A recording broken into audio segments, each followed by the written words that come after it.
Make that one just a little. There you go. That's what I was thinking. Just so we can see our faces in there, right? Yeah. I think we're connected. I think so.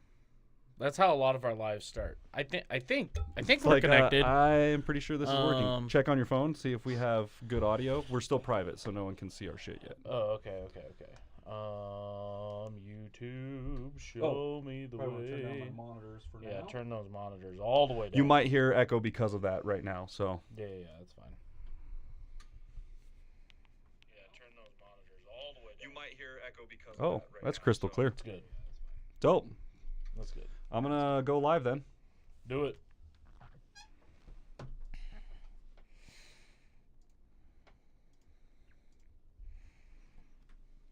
Boom. It's on. We're there. I'm pretty sure anyways. You keep an eye on that. I'm just going to work on the edits over here, okay? Yeah, you do your thing. I actually have to do some funny business. Yeah, I got to close this down for a second and transfer these over. Yeah.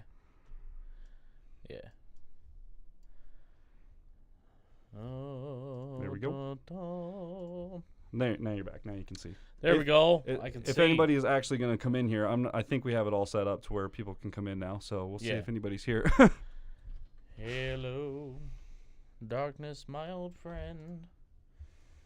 Hey, Corey, what's up? Okay, people are coming There's in. Mom. Oh. She's like, when are you going live? I was like, right now, like 10 minutes ago. Hillbilly Reacts, what's up, man? Thanks for stopping by. Ashley Hayden, what's up? You listening while we're working? That's cool. So here's what we're doing. Chase Matthew released a video yesterday. We did our reaction to it this morning. Matt is doing the edit, and he has it to where you can watch him live. And we're just going to hang out for a little bit, and then we're going to eat some breakfast. And then we're going to go ahead and do the... What is this? What even is this? Oh, yeah, that's me singing, bro.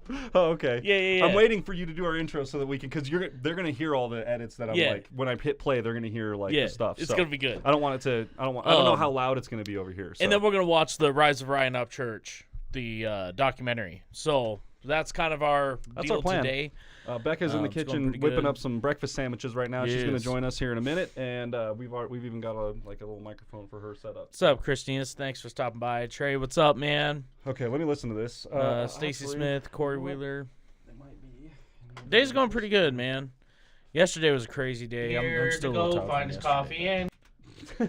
What are you singing? Yeah. Where am I? Wait. There once was a Matt that left me here to go find his coffee and get some beer. Dude, I don't fucking so that's how our edits. And then it should just, if I could do the Ronnie cut in there and just do that, boop. Yeah. And then just cut right to the snap, that would be perfect. That'd be perfect. I'm going to have to just... Hey, you guys going to do a new home read today? Not today, no. Oh, what's up, everybody? Hi, hello, holy shit. Matt is just doing it. What program are we using? We are using Filmora Pro. Yeah, Wondershare film. Jesus, that one. We're using that program. Good lord. Filmora Pro is super nice. It's more than super nice. It's just super easy. Super I'm easy. really bad at video editing, so this is kind of laid out simply for me. So I like it. I am deceased. Today we're hitting up Born. Thanks, Ashley. I appreciate that. And we're going to wait till Matt gets This is the first live with you. Well, Tracy, welcome to the shenanigans that you are about to take part in. Go ahead and like this video. Go ahead and get a whole bunch of people here. Share it to your Facebook and stuff. Where Matt's am I? Doing his edit. So you guys will be able to watch how he does this, and then, we're going to eat some breakfast and watch a documentary together. Little family Saturday breakfast. Okay. And, if you guys have any questions on what's going on and like what I'm just going to kind of move through this thing. I'm not like doing a tutorial or anything like that. I'm just letting you guys know this is how I do our edits when it's my turn, when it's not Ronnie. Ronnie would be the guy to ask for like tutorials on any of the stuff because he's way more advanced than I am. Yeah, Ronnie's really good at that. Yeah, I'm just throwing together a quick edit for me and Chris here. But I like where this one starts. Where am I? The door shut. Where am I? And then hit that like button. What's up, Evasive? There once was a Matt that left me here to go find his coffee and get some beer. God damn you, dude. That's amazing. Dude, I don't fucking know. And then I'd cut it right there and go to our snap. Okay. Yeah. Anyway. Oh, yeah. Okay. And were you explaining stuff after that? I kind of was, but it doesn't matter. It doesn't matter. No. Okay. No, We'll cut that then. None of that. No. None of that there. Hi, boys. Hey, Becca. Thanks for cooking. I appreciate you. I love you a bunch. Okay, and then we go. So Are we going to follow each other all day? Yeah, as long as it's here. Follow each other here. Do we want to have the whole conversation about my coffee in there? We could B-roll that. I could actually put some B-roll at the end. Yeah, that'd be fine. Okay. You cut it and move it if you wanted to. I think I will. Jessup, Charlie are here. Well, hello, Jessup and Charlie. How y'all doing? Hey, Jessup, I hope you like those headphones. I got Jessup a oh, set nice. of these guys for his birthday. Hell so yes, that's awesome, dude. It's a little bit different than mine. It's sort of like more like the ones you have. Yeah. Those they're still awesome, man. With the Cloud 2s or whatever, they're great headphones. Or at least one day late to everything. I use DaVinci Resolve.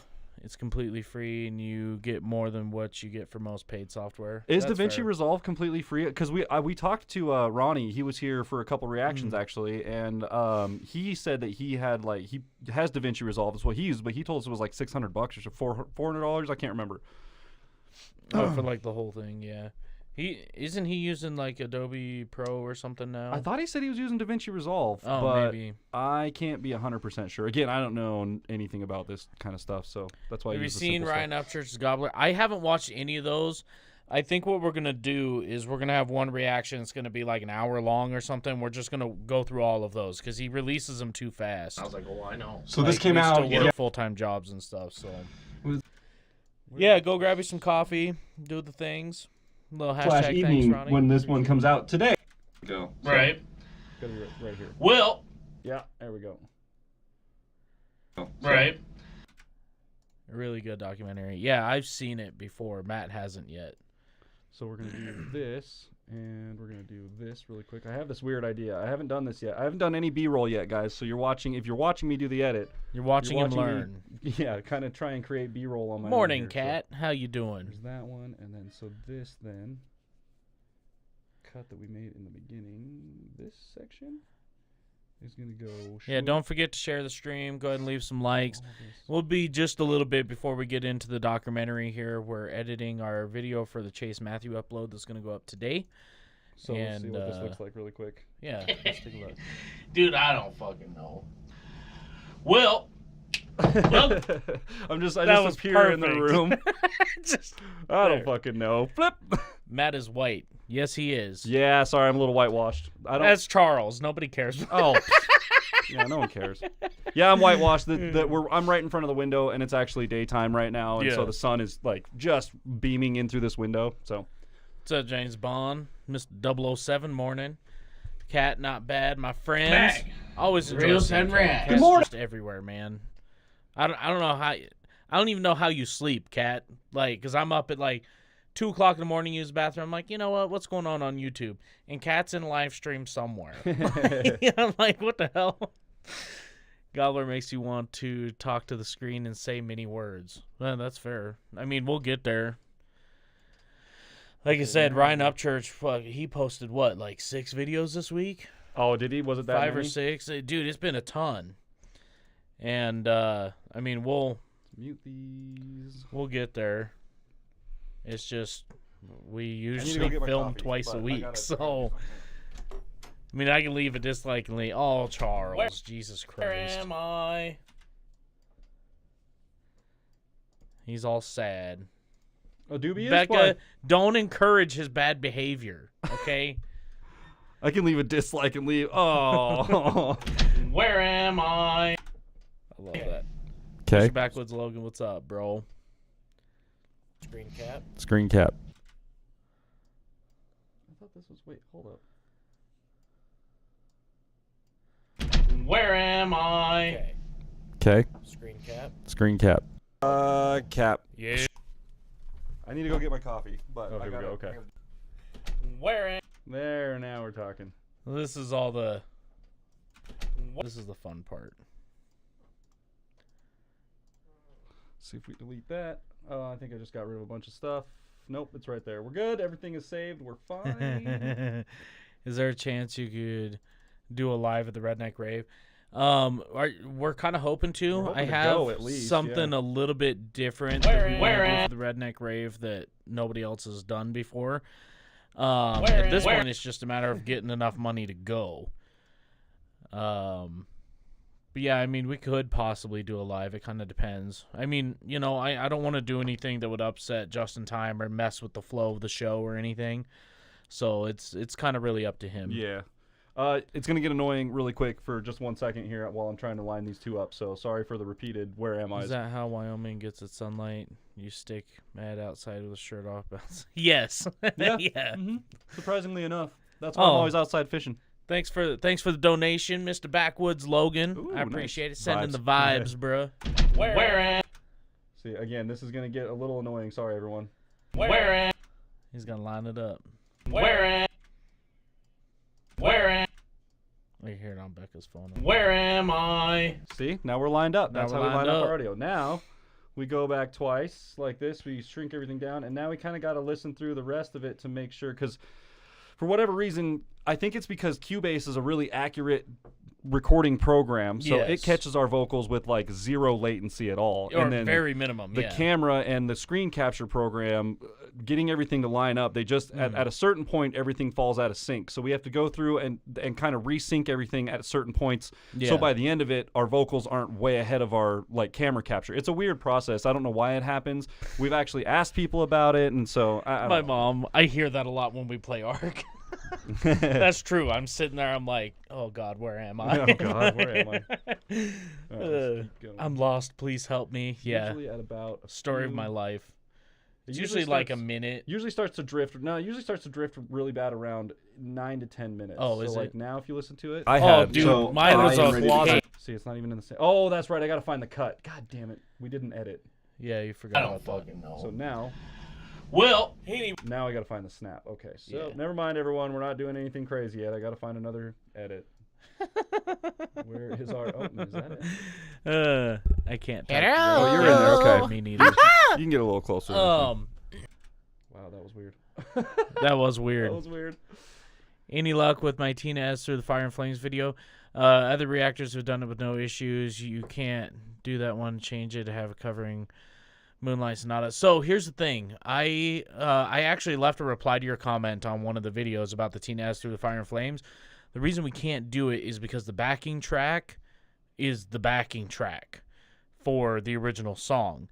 Here's the problem. People want us to start memberships for our channel, which is cool, but we have way too many copyright claims. Yeah. So even though the video still gets posted and it goes through, it still has negative effects on our channel to have copyright claims. So that's the one thing a lot of people don't realize, and that's why a lot of YouTubers move to Patreon. Patreon is cool. I would love to use Patreon, but there's we just don't have enough time in a day to get that set up and doing. I mean, we will eventually, but so we have to be very selective with what we post, unfortunately. For now. Definitely don't want to upset Justin Time. Dude, Justin Time's like He's cool. I gotta tell you, man, I would consider him a friend. He's a cool guy. Usually anytime I message him, he's right back at me, you know. He's a good dude. I want to see if that helps the whitewash on my face at all. Oh fuck! I need to get it over further. Okay, You suck.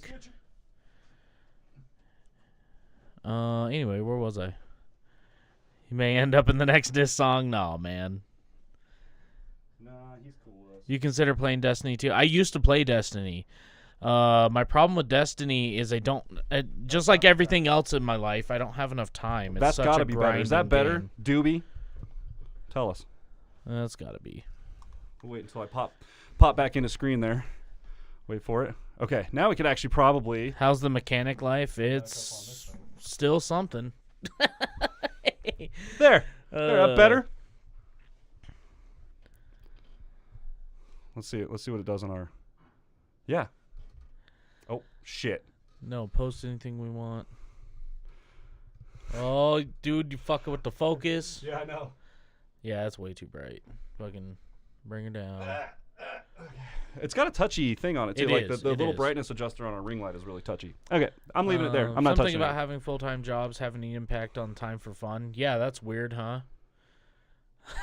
Okay, I got to find our snap in here. I will check out the Moonlight Sonata. I will look to see if there's any licensing, which I really doubt it. That song's old as dirt, so... Well... There it is. Oh, yeah, dude, Justin's new track was fire, man. It was so good. I just got back into playing it this month after I finished my... Right. It's definitely a grind game for sure.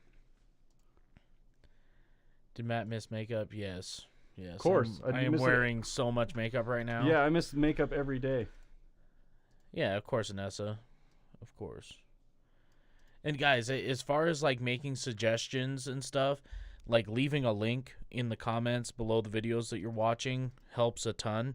Now, here's the thing. When you guys do comments, okay,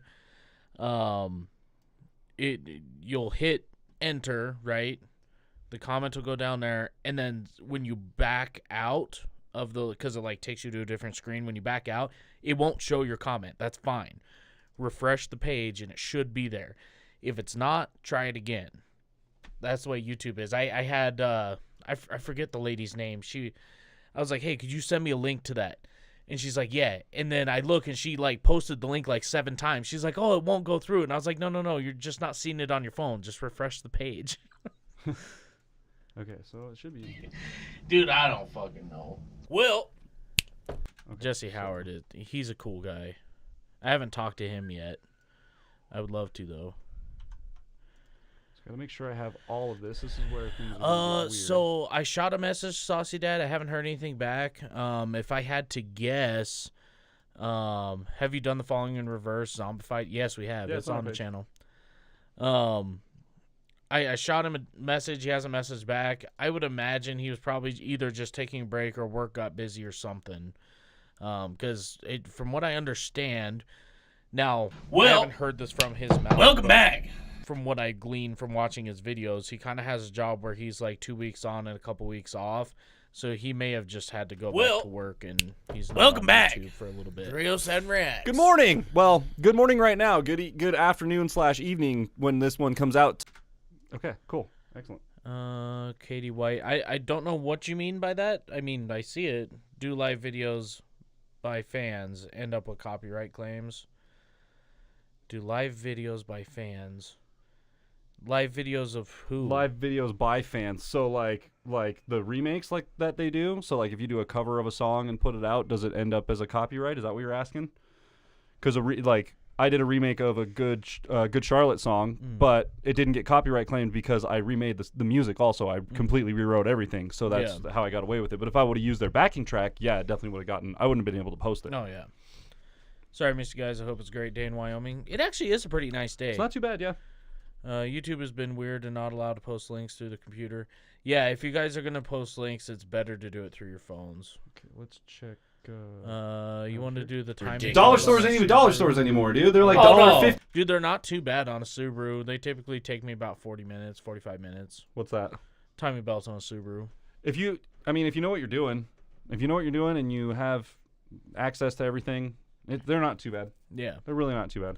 They're not That's bad. cool. That's what's up. Okay, so we're going to try But here. Mr. Hillbilly Reacts, I know, man, that back sore. That's the part that sucks, is you bent way down there. That's the part that does suck. Let's grab all this again. Yeah, if anybody knows if Saucy Dad, if he's been posting anywhere or anything, let us know. So I just sent him a message. I think I've sent him 2 messages, but I try not to blow up anybody's phone. Oh, like concert footage? Yeah, no, that you can't do that. We got your snow. Take it back. No, you can have it for a little while. We've had it for years. You guys can have it. Oh, yeah. The Tom and ACAL album promotion video was dope.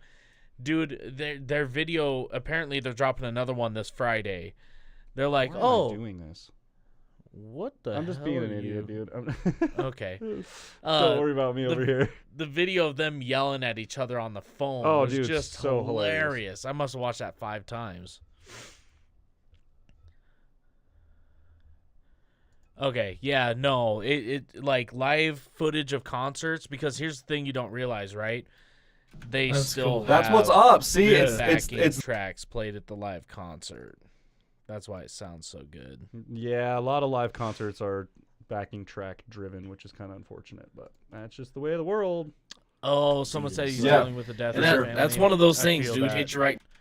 Well, our thoughts and prayers go out to him and hope he's doing well. Yeah, same. I just don't want to do it. That's fair, dude. Dude, Hillbilly Reacts. Hey, we had to do a transmission service on a 2017 or 18 BMW, like G9 or something, I think, or Mercedes G9. Go back and look. There's one video that's... This damn car is stupid. I'll let Matt make his little audio edit here. Yeah, let me just try this. Well, I gotta make sure it's good. It's just dumb. Editing is dumb. I hate video editing. I'm so thankful for Ronnie that he decided to take this on, man, because this is my least favorite part about the channel. But it's just because I'm not very good at it, you know. If I practiced it for a while and got better at it, it would start to come more naturally. But it's not my thing. It's just not my thing. Go back and look. There's one video that's different than all the rest. Or if you just go to our YouTube page, it's the video at the top. So yeah, it's a little echoey there. Got a little bit of an echo there. One more. Go back. Christina, she's not far from you. Back and look. There's one video that's different than all the rest. Or if you just go to our YouTube page, it's the... Anyway, with that, we'll see you guys next time. Wow. Good enough. 97 Nissan needs an alternator. That ain't too bad to do. Oh my God. German cars are special and not in a good way. Do for real.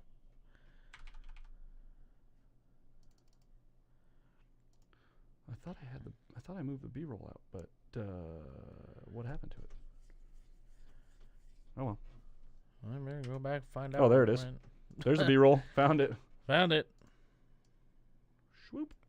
Okay. Now we got. Now is that all? Go back and look. This won't line up. But there's one video that's different than all the rest. Or if you just go to our YouTube page, it's the... hold up. Maybe that is the one. Video at the top. There so yes. just look. No. Hold on. I have no idea what the hell's going on there. No, it's okay. You won't. It's fine. I need to. There we go. Look at that. It's there. Anyway, with that, we'll see you guys next time. Wow. So I need to cut that there. Technical difficulties, always. Every day of our lives, people. That's just how we work. And trying to get more podcast episodes. Yeah, guys, if you guys don't follow Official Backwoods Logan, his podcasts are something that's pretty cool to listen to while you drive. He mainly just talks about a lot of music news. So if you need to know what's going on in the country rap industry and all of that good stuff, he's pretty much got you covered. My specialty was heavy diesel, Subaru, Volkswagen, Audi. Dude, I hate Volkswagen, Audi. I mean, I can work on them, but they're not my favorite. Anyway, with that, we'll see you guys next time. Wow. So then I could actually like gap that. You could. Oh, was that going to line up? No, because I didn't cut them at the same time, did I? No. Where am I? Anyway, Where am I? You could even just use the GoPro audio if you wanted to. What's that? You might even be able to just use the GoPro. I could audio honestly. I if could you take wanted the to. I could take the bottom audio out of that, huh? Because it's not a huge deal to not have that in there. Yeah. Next time. Wow. And I would shorten that gap. I'm gonna, yeah. Yeah, there you go. I'm also going to be doing vlogs and probably reactions. Hell yeah. Pentatonics has a video on 90s dance melodies. I think y'all love it. I have seen it. It's actually really good. The struggle is real. Dude, my whole life is a struggle. Saw the reaction to the Upchurch concert in Corbin. Fun fact, my family is from there. Oh, that's cool. What about Honda VTEX? I don't have a problem with Honda. I have done a bunch of work to Hondas. They're pretty simple to work on. Sometimes they're a tight fit. They're a little bit of a pain in the ass to do stuff. But anyway, we're on the lunch break from cleaning the house. Nice. All you East Coast people. Anyway, shoot, it's about lunchtime here. Today we're hitting up Born for. So it'll be a late breakfast. Real late. I'm on lunch break from procrastinating. I'm not late. I'm not late. You know You're what's not up. late. So anyway, this Mercedes-Benz, right? They have a special tool, so it doesn't have a regular drain plug. There's this like little plastic cap that you turn, half a turn, and we were thinking, oh, it would just, drain out. You turn it, nothing happens. No, it just opens a little hole that you then got to stick a straw that has a 5, almost like a hex key on the end of it. So you stick your hex key straw up into this thing, and then it has 3 positions, 1, 2, 3, and 4. So position 1 is for checking the fluid. Position 2 is for draining a small amount. Position 3 is for filling it, and position 4 is for completely draining it.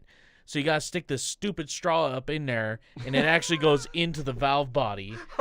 I just started listening to what you were saying, dude. What? Yeah. So you stick the straw up into transmission, right? And then you turn it to position 4 and drain the whole thing.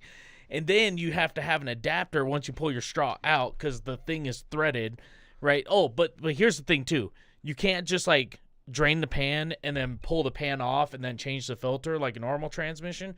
No. It has 2 transmission filters and they're a part of the pan.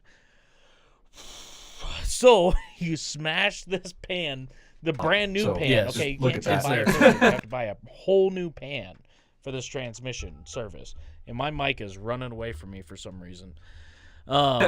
Anyway, put that, and then you go ahead and just put it in there, okay? And then you got to put it to position 1, 2, or 5, or position 12, and then fill it full of fluid. But you have to have a special adapter because you can't use the straw anymore because the straw doesn't allow you to fill it. So you have to have an adapter that's a 12 by 1.5 with a little nipple on it to stick a hose to. But then you can't put too much pressure when you're trying to fill it. It's a nightmare. If you're thinking of owning a Mercedes-Benz, just save yourself the heartache and don't. Learns things. Hey, that's not bad. Wow. Look, I did a Ronnie. You did a Ronnie. Everybody watch me do a Ronnie. Look Wow. it. Yeah, you see that? It's not as good as his, but it's not okay. as good as his, but it's there. It's something. And then I think we can even unlock this now. Unlock that. You used to want to be a mechanic? Yeah. No, being a mechanic is definitely one of those things. And I was talking to my boss about it the other day. It's one of those things that you definitely want to get started earlier than later. If you're 26, 27, 28 and thinking about becoming a mechanic, it's going to be rough. It is going to be rough. Every car in the USA is automatic? ? Not no. necessarily, no. My car in the driveway right now is a 5-speed manual. I mean, it's a Japanese car, but it is a 5-speed, and it's in America. So, Yeah. I mean, I guess. I mean, typically when you go to the factory or you go to a dealership to buy one, I would say 90% of the cars are going to be automatic. Yeah, and basically. But you can order them. The trend here is that essentially if you're looking for a standard vehicle that you're just your daily, 99% of those are going to be automatic. Pretty much the only times you're going to find manuals are on specialty vehicles, off-road vehicles, fast vehicles, that kind of a thing at dealerships anyways. It's usually where you're going to find your stick shifts. Just finished with 5 of your do videos. Oh, Thanks, wow. man. Holy What's cow. up? Thank you for the views. We Just appreciate watching. that. I got to run through the intro on this really quick just to make sure everything's set up, and then we're gonna render. And I'm not sure how our live's gonna go with the render, so we'll see what happens. About to fuck around and find out. Where am I? I gotta watch. We could always do it after the live too, and then just post it. If you There want to, we once can. was a Matt that left me here to go find his coffee and get some beer. Dude, I don't fucking know. Well, he just showed. Welcome back. 307 Rats. Good morning. Well, good. Okay, cool. That's good. Oh, we're not even ready to render because I gotta put the video on top of all this. So, but that's what it takes to get the audio set up. So the audio is set up. You got to put the video on top of all of Yeah, I that. haven't even put the video in there yet. The screen cap. Oh, fuck, It's that's not right. in there. So, So yes. just look at that. It's there, too. Would you rather Anyway, work on with that, older we'll see you guys carbureted next car or the newer one with their computers? So here's the thing. A lot of people think that the computers are complicated and crazy. Not The late. computers I'm can not late. actually be a huge help. But it really depends on what you learned on, right? So those old school guys, they never did any learning with these newer cars and their fancy computers, so they don't want to work on them. I don't mind working on carbureted stuff. my problem with carbureted stuff is typically it's old and somebody thinks it's worth its weight in gold and it's just not. And they want to fix everything on it, and here I am playing busted knuckles, just breaking every bolt in that rust bucket. So, I don't know. I have a love-hate relationship with carbureted stuff, but I do prefer to work on newer vehicles. Which is funny because that's the opposite of what it used to be. You got a manual, you had to pay extra for the automatic. Yeah, for real. I miss manual transmissions. I do too. I mean, you can still order. I think the Dodge TRX you can order with a manual transmission. Born for this. Yeah. Oh, that's way. Hey Lola, what's up? I came up working on both. Yeah, I did too. Like a lot of people my generation kind of did. Let's do it. Let's do it. Born for this. Yeah. 307 Rex. My mom knows who you are from Pentatonics Reaction. Yeah. Likes you guys. You want an intro or what? Why, thank you. Hello, Mom. Ooh. What do we have? Oh my God. This. Oh my God. Hello. Hi. Thank you. Thanks, cuz. She gonna come and join us here. Holy shit. Okay. Well. What are we doing for breakfast? A bagel with some eggs and bacon and cheese. It's about to get messy in here. Oh, God, dude. It's about to get fucking tasty in here. You want an intro or what? Let's go. I can name so many problems. I'll give you an intro. And now, ladies and gentlemen. No, wait. Hell yeah, nice.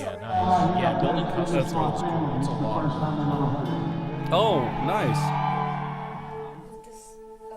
Okay, cool. We have lined up our audio, which is great.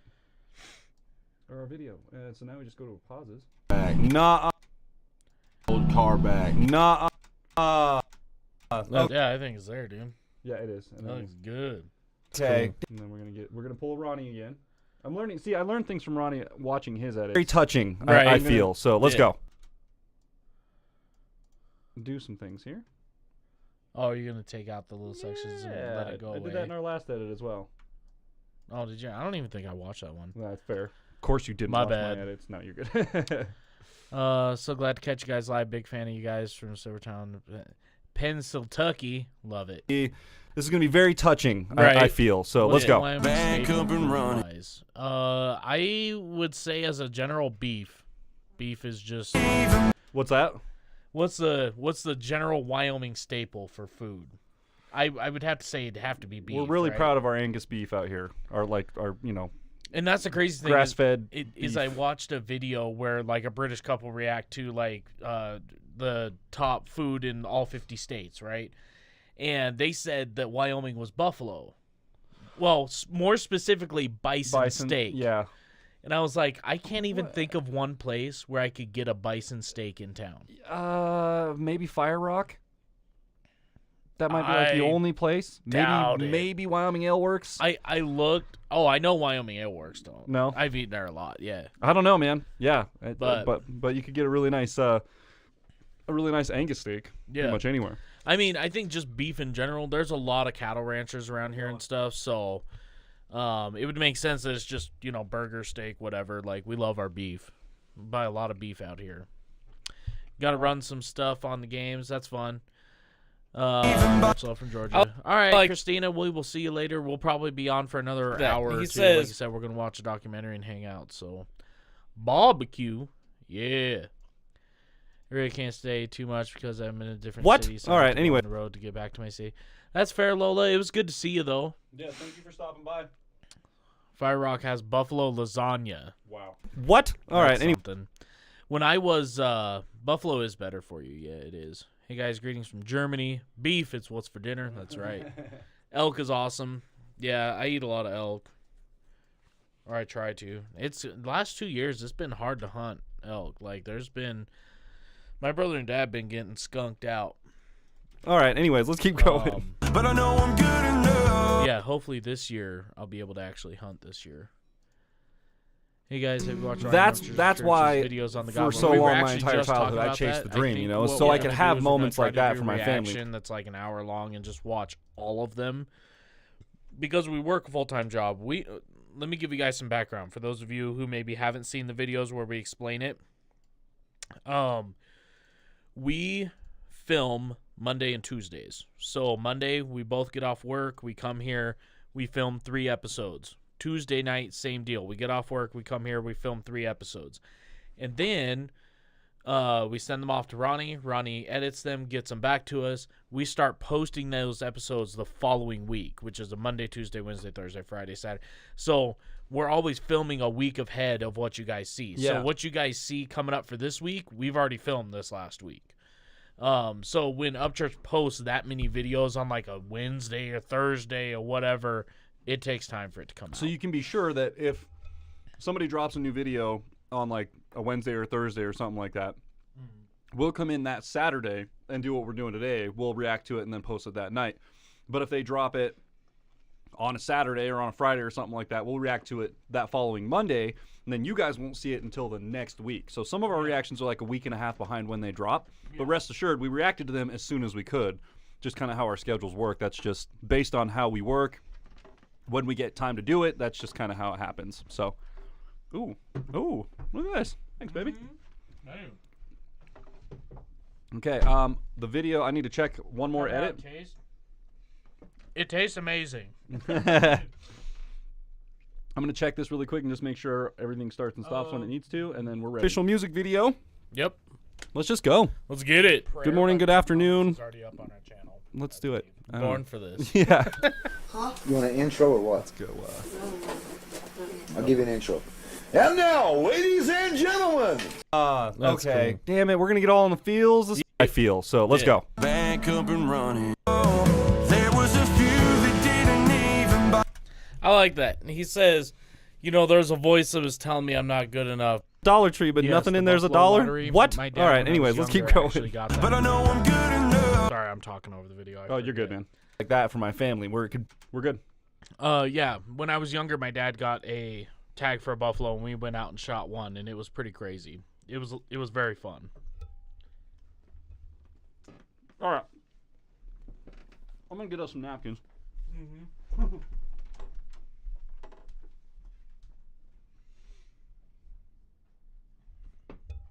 I'm sorry, guys. This bagel's so fire. Just pull up a stump, eat your lunch, do whatever, hang out for a minute.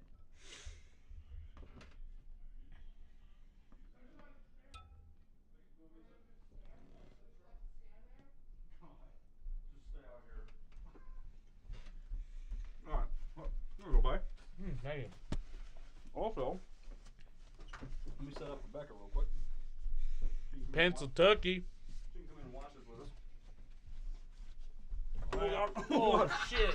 Hold on. Oh, shit. It's okay. We avoided catastrophe. Sorry. Everything is fine. I hate this chair. Oh, you're probably going to need some headphones, Abe. Oh, yeah. No. Oh, yeah. Oh, I have to hold a microphone? Oh, yeah. Love it. We love it. Oh, my God. That's how the people are going to hear you. I started a grease fire. That Masher. was Did cooking. you? Yeah. Nice. Nice. So Becca almost burned our house down. It also almost flooded this morning. Yeah. So, all the elements. Yes. If you guys want to donate during this live stream to help them buy parts for their washer, Our washer is on the greatly fritz. appreciated. Yeah, a whole new washer would be great, honestly. He just uploaded another video and out. Jesus, church. Really? Yes. Wow. Church just like out after everybody, bro. First time you've seen your significant other.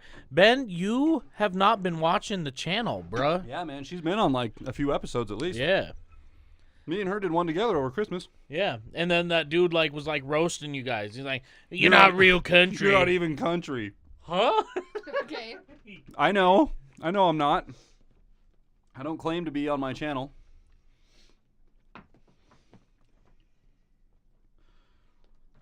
I didn't eat a bagel. Dude, these are fire.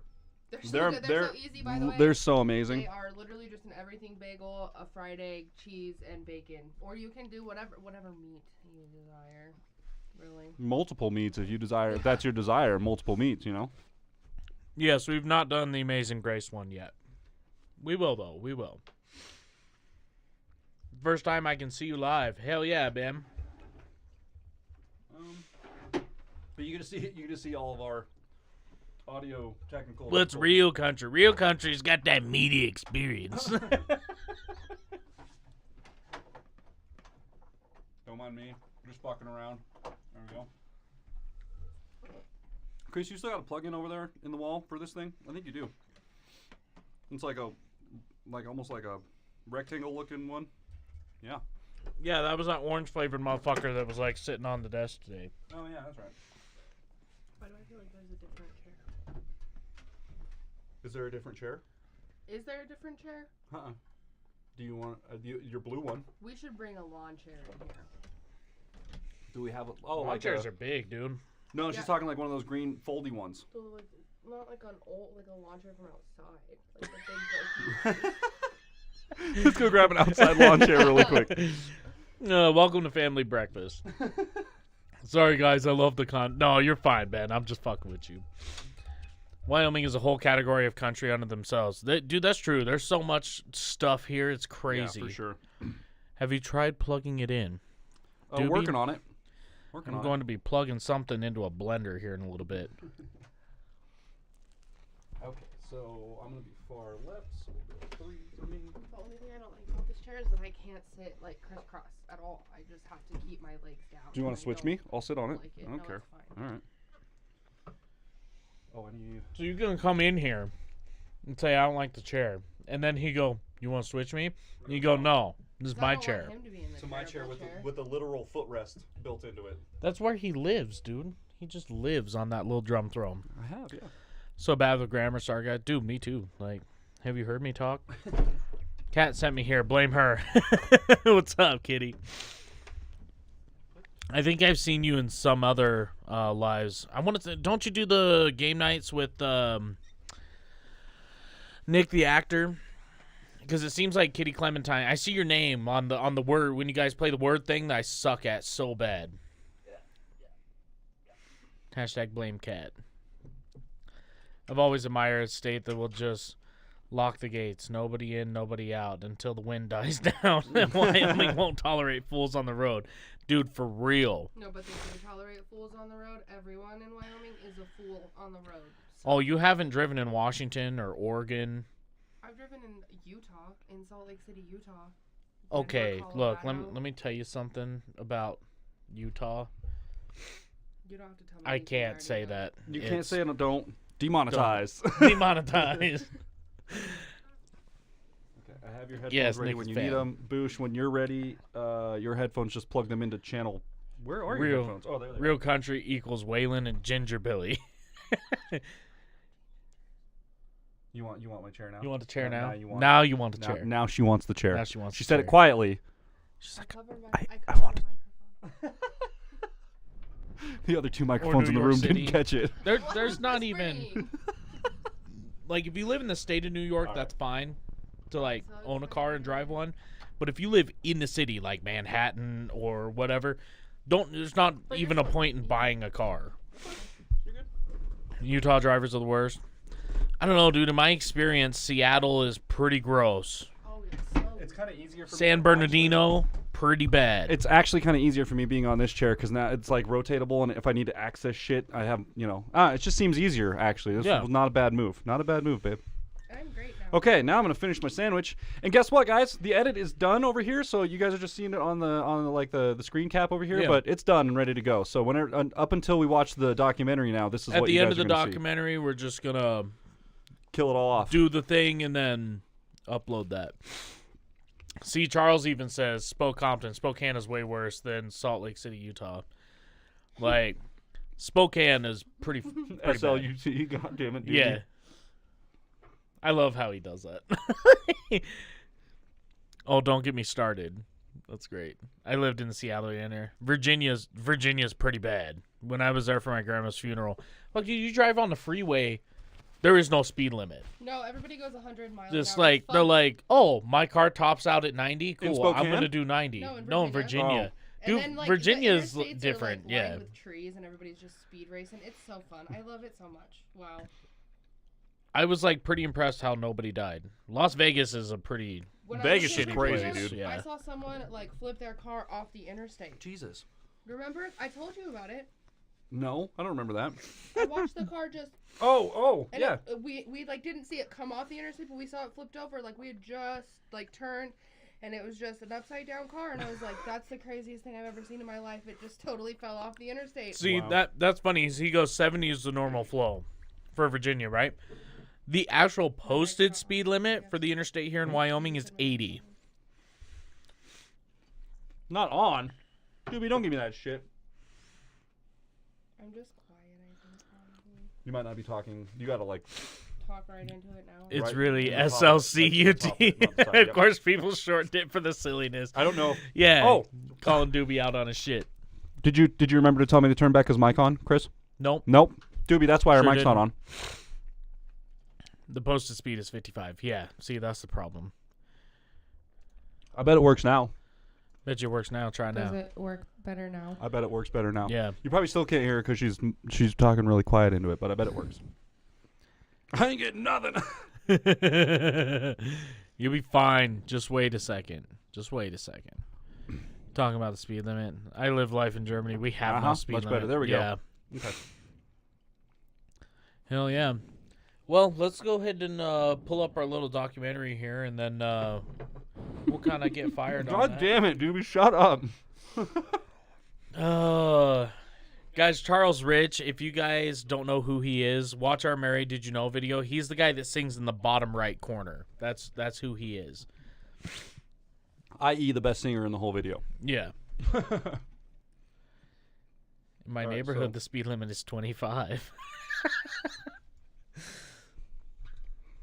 Come to think of it, on Goodstein Drive, there is not one speed limit sign that I can recall. There isn't one. Where do you have it on here? Oh, Yeah. It's an hour and 20 minutes. It's a documentary, yeah. Damn. All right, you guys ready? I guess we're just gonna do it. Yeah, we're just going to get into it. You can eat and fucking do your thing. We're just going to watch it. Underground way. I remember this one older lady. All right, guys. Oh, here you go. So we're going to jump into this, and we're going to watch this, and that's going to be what it's going to be. That's it. You guys are just going to hang out. You got your popcorn, your drinks, your lunch. Thank you for breakfast, dude. That was good.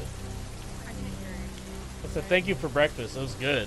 What Ryan has is not something you can be taught. It's not something you can learn.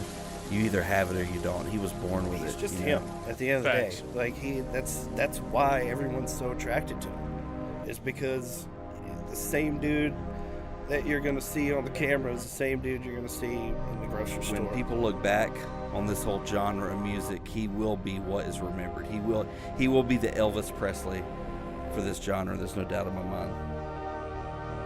Because he really is that guy. He's not some painted picture. That's why he's church, and that's why he's done it 100% the underground way. I remember this one older lady there turned around and looked at me and she said, "That's your baby up there." And she goes, "They love him like they loved Elvis Presley." He's real. He's authentic. He's the real deal. He's not faking it.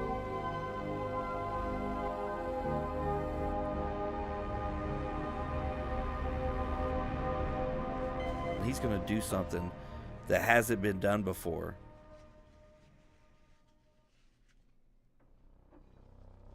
But his fans, I mean, they hang on it every word he says. He definitely is. He's their voice, because he really has a voice, and he really does use it through Instagram and through all the mediums that he has.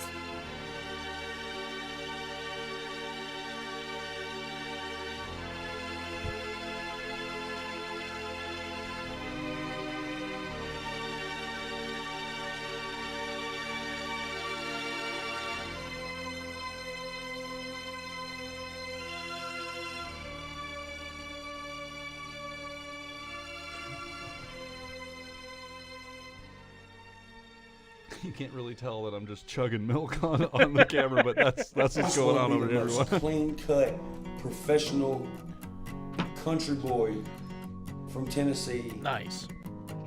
Whoever is listening. I want to be the most diverse artist that ever existed. I want to be. And he is. I want to be the dude who fucking killed country, killed rock, killed rap. I want to be that dude where they were like, how the fuck did he go from being a broke ass painter with no high school education to being this motherfucking crazy ass weird musician guy who can fucking make anything and speaks to people's soul and makes you believe in yourself through a song. That's what I want to be known for. I don't give a fuck about my cars. I don't give a fuck about real estate. I don't give a fuck if you think I'm fat, ugly, got too many fucking tattoos, teeth are fucked up. I don't give a fuck what you think about me. Yeah. Because there's one thing you cannot deny, that I'm a hard fucking worker and I'm good at what I do. And I want to be greater and I want to work harder in the future. I don't ever want to backtrack. I'm not the backtracking kind of guy. And even after I'm dead, I still don't want to backtrack. I want motherfuckers to be like, who in the fuck was this dude? And why in the fuck did I know about this guy when he was alive? That's what I want to be. Yeah. And that's what I will be, because I said so. It's a lot of work, man. He does it. I knew from that moment. I knew that Ryan was going to be a star.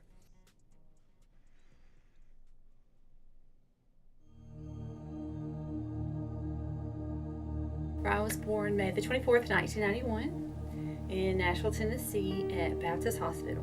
At that time, we lived on Pond Creek Road, and we lived in this little tiny trailer that we rented from a guy named Paddlefoot. God, I think that thing was like 30 years old. It had horrible carpet. It was not good. But it was fun living on Pond Creek Road. Back then, things were a lot different than they are now. You knew your neighbors. You knew, heck, half your family lived on, the same street. You didn't have to worry so much when your kid played out in the yard and things like that, like you do now. It's a very different place right now, but it was a much more friendly place back then. He started talking really, really young. I remember taking him to the grocery store, and little old people absolutely loved Ryan. They would come up and talk to him, and they were always impressed because he had great vocabulary. At 15 months old, he could carry on a full conversation with a person. He had bright copper red hair. It looked like a penny. When he went out in the sun, it had like 3 different colors of red in it, like strawberry blonde, red, and this auburn red. So it just looked like his hair. It looked like a penny out in the sunlight. It was so pretty. He was beautiful. He was so cute. His mom reminds me of Oh my gosh, mom. let me tell you this though. When he was born, when we first brought him home, dude, he was so strong. We brought him home when he was a baby.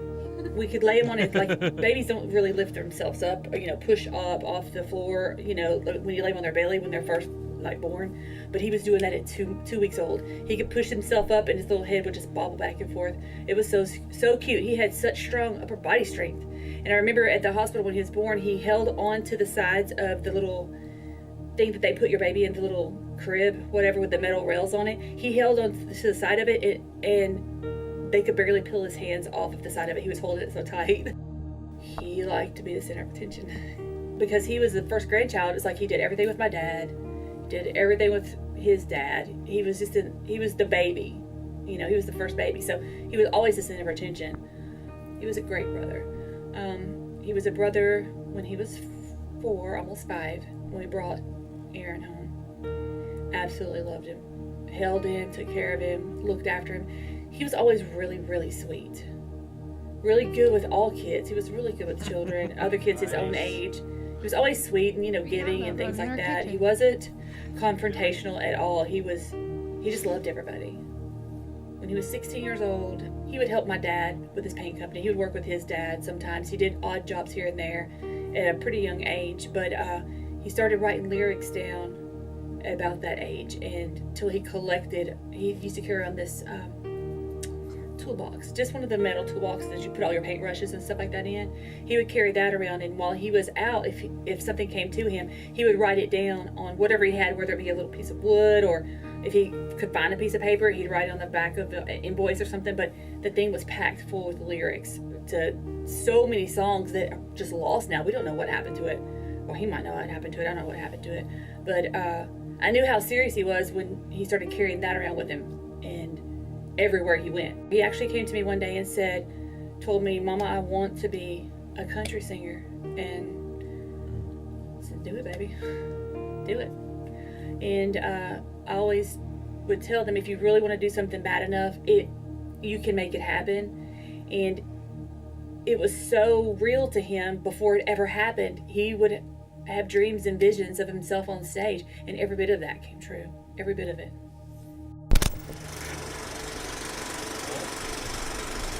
Fast forward.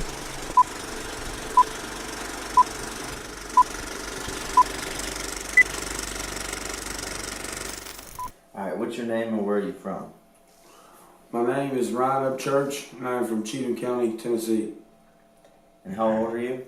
I'm 25 years old. How did you become a YouTube personality? I became a YouTube personality pretty much by accident. I didn't have an Instagram, I didn't have a Facebook, Snapchat, Twitter, none of that stuff. And I just had a Facebook, a personal Facebook, and me and my buddies went out to a strip club one night, and some shit went down, and we ended up getting kicked out. And I made a video bitching about the situation, and somebody had taken it off my Facebook and ended up posting it on, I think it was YouTube at the time. I didn't even have a YouTube then either. I didn't know how to make a YouTube account. And one day we were eating lunch at work for lunch or whatever. At lunch we was eating, and at work we went on lunch break, and the chick at the restaurant was like, "Hey, you're that redneck guy off the internet." And I was like, "What?" I was like, "What's she talking about?" And she showed me the video that I made, bitching about the strip club we were at, and the video is called Athlete's Lip. Yeah, I've been to a strip joint before. Never again. I'd rather get butt naked and cuddle with a dirty hobo. This girl was like, "Hey baby, can I give you a lap dance?" No! What the fuck's on your face? Got athlete's lip. So I made a video about it, and it apparently went viral. It didn't go viral, but it got a shit ton of views, enough for people to be like, "Hey, where's that redneck guy? I want to see another video." And that's where Upchurch Redneck was made. Everybody was like, "Where's the redneck? Where's the redneck? Where's that redneck guy?" And my last name's Upchurch, so I just created Upchurch the Redneck, and that's where it started. Hey, I'm here to tell you that I'm more countryer than you, boy. Hashtag country, hashtag music, hashtag sticks, hashtag backwards. What's up, you damn pansies? My name's Lil Larry. You call me anything else besides Lil Larry, I'll bust you in the damn lip. Hashtag lifted trucks, hashtag Ford, hashtag Chevy, hashtag GMC, hashtag Yoda, hashtag Toyota, hashtag Big Toyota. You just don't sound like an old ass fucking poodle your grandma got. You should be able to, since we're on the... Yeah, you can just Yeah, choose okay, spacebar, sick. Yeah, I remember seeing some of those videos and not knowing who he was. He didn't even start out as like a singer. Then he started out as just a content creator. Vine was really big for him. Yeah. Okay. All right. I think you've said that to me before when we watched videos. Wow. Yeah. All right. Fair enough. He had a great vocabulary at 15 months. Today I hear the F word from him more than any other word. What happened? Well, here's the thing though. For having a great vocabulary at 15 months old, he's not exactly reciting, the Webster's dictionary, okay? He just had it for 15 months old. But I think, in my personal opinion, it's just a word like any other word in the English language. I don't think I think he's just talking. And to me, that tells me he's continuing to stay true to himself because he came up as a blue-collar guy. How many times do you hear somebody just lose their mind and say all sorts of bad words in the shop that you work? It happens frequently. At my shop, I would say if there's 3 seconds of not cussing, it's a good day. Yeah. Mm-hmm. It's a real good day. Yeah, it happens very frequently, yeah. So, yeah, that's just that blue-collar stuff. That's just how it goes, man. Let's keep going, I remember those videos on Vine. Dan and I didn't even recognize him in his music. Yeah, it's crazy, huh? Crazy. Hashtag Yoda in the mud, hashtag four-wheel drive, hashtag rebel flag, hashtag Confederate flag, hashtag country boy, hashtag country girl, hashtag country boy and girl. Everybody around town was telling me they seen 50 Shades of Grey. I thought they were talking about my cousin's C-71 we spray painted last week. My favorite colors is dirt, camouflage, and rebel flags. Hashtag country people. Hashtag country funk. damn. Hashtag John Deere. There is Hashtag some green. Instagram posts Hashtag that John do that Deere way, green. We fucking understand. Why are you wasting your life fucking hashtagging stuff? Hashtag chair. Hashtag oxygen. Hashtag. Popping up their collars and shit. Oh, look, it's the gay Dracula. Please don't suck my dick. Like you want to fight with it like this. I mean, bro, like, we go, like, if you want to go. Where we going, motherfucker? Your mama's house? Tell her I got a fucking dick stronger than a 12-valve Cummins. Everyone has that one friend who over-exaggerates the shit he buys off Craigslist. Hey, Chad, you see my Facebook post? No, what is it? I got me a goddamn drag truck. For fucking real. Fucking yes. What's it fucking look like? Shit, motherfucker, it's fast. It needs an exhaust manifold. It needs a hub assembly. It needs the back seats. It's got some mice, you know, running around in that motherfucker. But hey, fuck Stuart Little and his family. I kill all of them. I mean, I gotta drain the gas tank because the gas so old and it like it done got all jellyfied and shit. I mean, but first I gotta buy a gas tank for it though. Okay, I lied. It don't have a gas tank in it. It needs a rear axle. The brake line's dry rotted, but hey, that ain't even nothing though. It needs a transmission. It needs a brand new motor because once got it in it is locked up and shit. It needs all new windows though.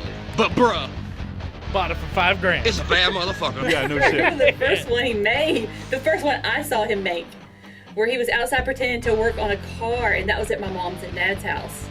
And I pull up and he has a wig on. And has one of my mom's blouses on, and he's outside just pretending like he can't fix his truck or something. And I'm like, oh my God. And yeah, that's how that started. It was really bizarre, but It's apparently good people content, liked it. though. But he was Good on content. World Star before that, by accident. He didn't even know he was on it until he was out in public one day, and somebody said, oh dude, that's the guy that was on World Star. And he didn't tell me because, believe it, involved a strip club. That's probably why he didn't tell me. I'm pretty sure it involved something he said to a stripper or something. But Ryan, he started the Vine thing. Well, at that time when he had the Vine stuff, I always have something different. It's always some bullshit piece of shit. But I'd always be doing burnouts or whatever. Well, Ryan started filming his Vine videos as a comedian. You know, being funny, always just kind of laughing and cutting up and being goofy. Well, then, we started throwing in riding dirt bikes, fours, and some of the Vine videos. And then we had some of my pieces of shit. And he already know he can gas me up to a burnout and something, you know what I mean? Even if it's my daily, that's all I had. I'm doing a burnout in. Especially, hell, you gonna film it? Fuck it, yeah, we're gonna do a burnout in this. Hey, who takes minivans through the woods? We do. God, us when we were teenagers, Christopher. I don't know, fuck it. Oh yeah. There's some video out there that exists. Minivan doing work.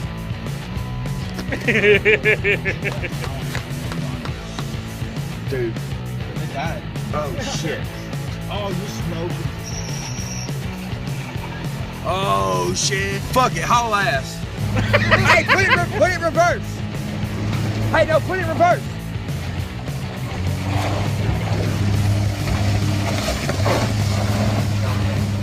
Yeah.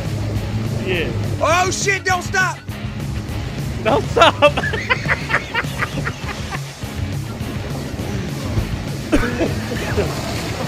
Woo! Oh fuck! Some bitch about ran me over. And that's how you do it. Hey, they got it out, man. Those Dodge Caravans. It's gonna sling a fucking rod. I've heard they're resilient. They may leak a whole bunch of oil. Dude, don't even think about stopping. Keep it in there. It's gonna keep running. If it's leaking oil, it's got oil. That's it.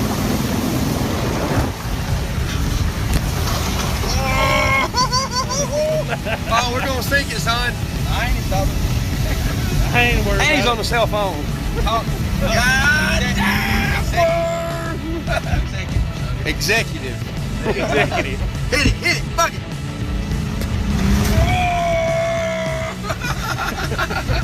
It fucking made it though. Concrete shit.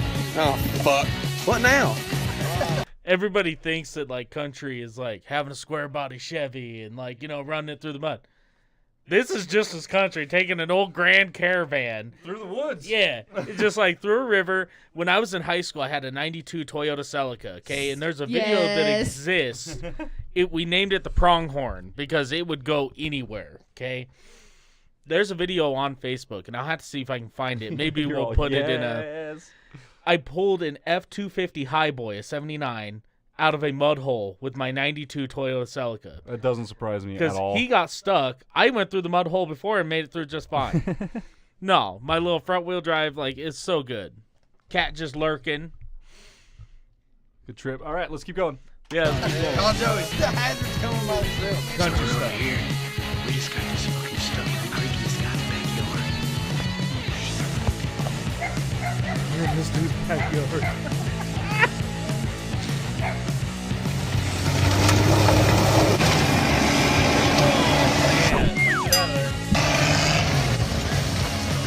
Hell yeah! Yeah, he was doing the Vine thing, and then he started doing kind of get a little dabbling in the music and stuff around the Vine time started happening. But then I remember when he was in the Vine stuff, there was a couple people that would stick out during the Vine days. You know what I mean? That would become famous for their Vine stuff. Well, you know, I didn't really care how. I was like, you know, that's computer stuff. I'm not into that. You know That's what I mean? computer stuff. But Ryan, I could see he was getting more and more. My dad still has a 2009 Dodge van. It has 450,000 still running great. Like, god damn, Oh, I've dude. seen them, like, there was one that I seen clocked out to, it had over 1 million miles. This thing was beat to hell, subframes falling out of it and shit. It just said 99999 across. God damn, dude. My husband pulled a FedEx truck out of the mud with our 94 Crown Vic. I believe it. The Crown Vics, don't those have 5 liters in them? No, it's a 4.6. Oh, liter I mean, V8. but still. Yeah. That's big engine still. So, yeah, it's got some torque to it. It's not a backyard, that's a back. Watching their videos and kind of seeing, you know, what they're doing and just different things like that. But, yeah, the Vine days was fun. And then one time we called this dude and told him his 2-wheel drive truck was on the cover of 4x4 magazine.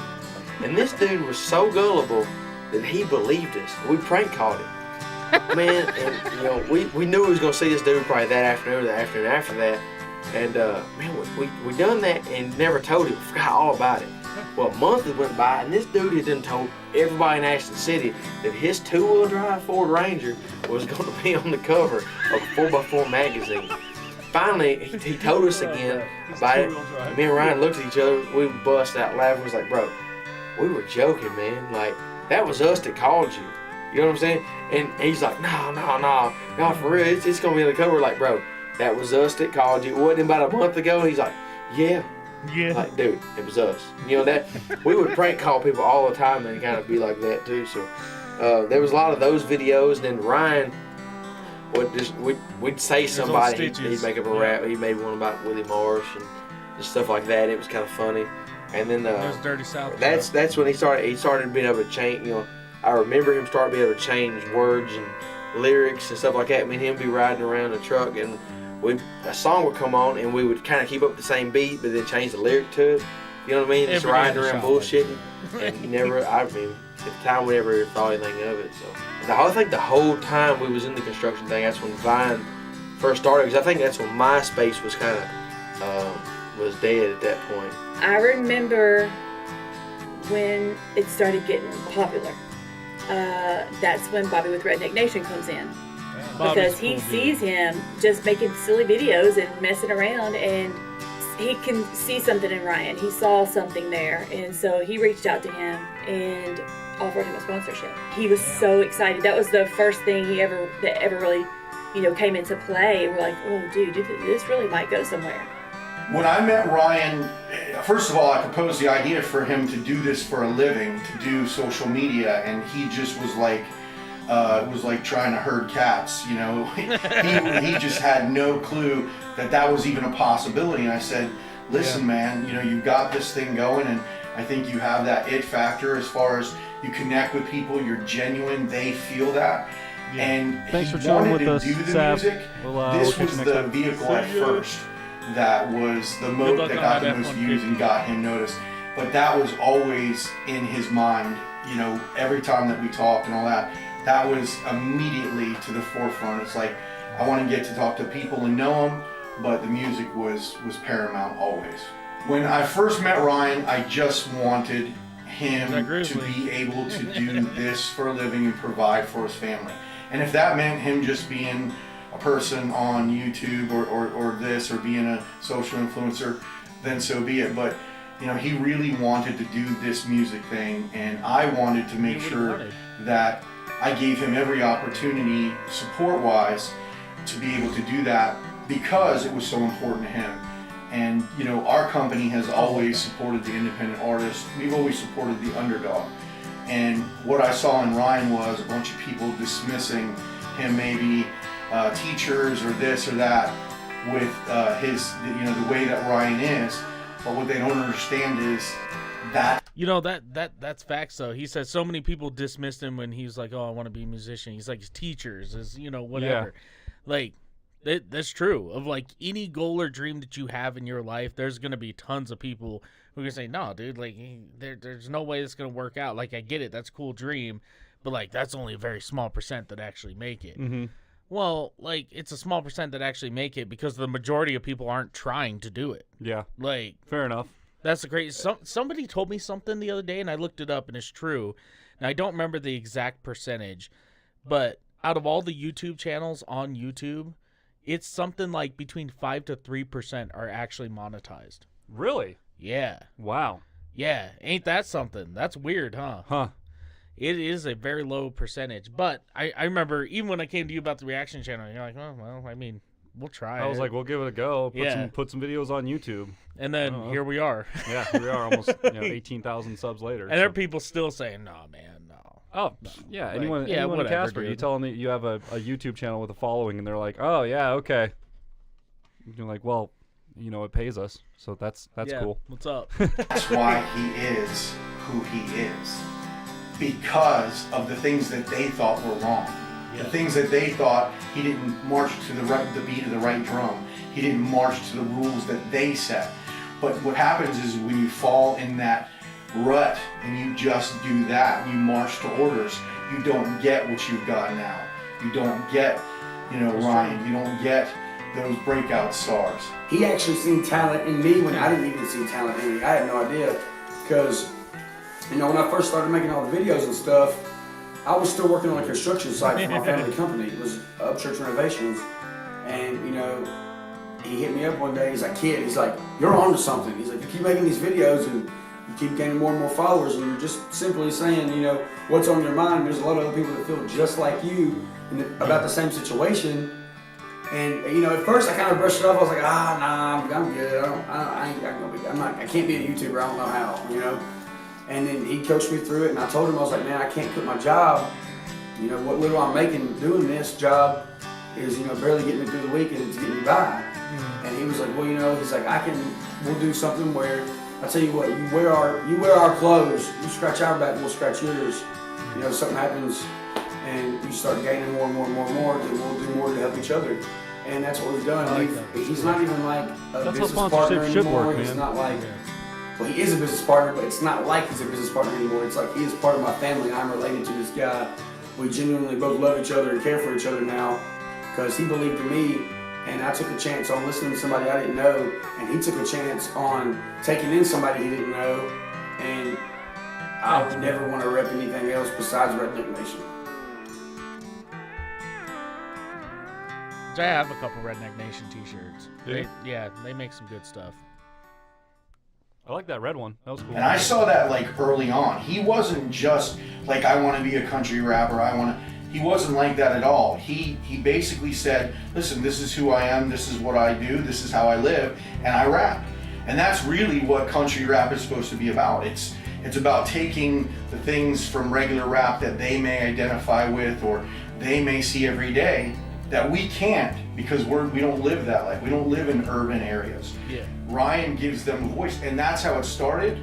But that was just the beginning. That was the alpha, and that was how it then started. Because then he started growing as an artist. He started experimenting. You know, he started trying new things, and putting influences and little tiny things from all different genres into that, and then basically kind of evolved into its own genre, if you want. I grew up in the country, so my whole entire life, I mean, I listened to country, you anything from, you know, Hank to Clint Black to freaking Patsy Cline to Jason Aldean to Justin Moore to freaking Clay Walker, Tim McGraw, Faith Hill, Gretchen Wilson. I mean, come on, man. I grew up in the country. Everyone listens to country music in the country.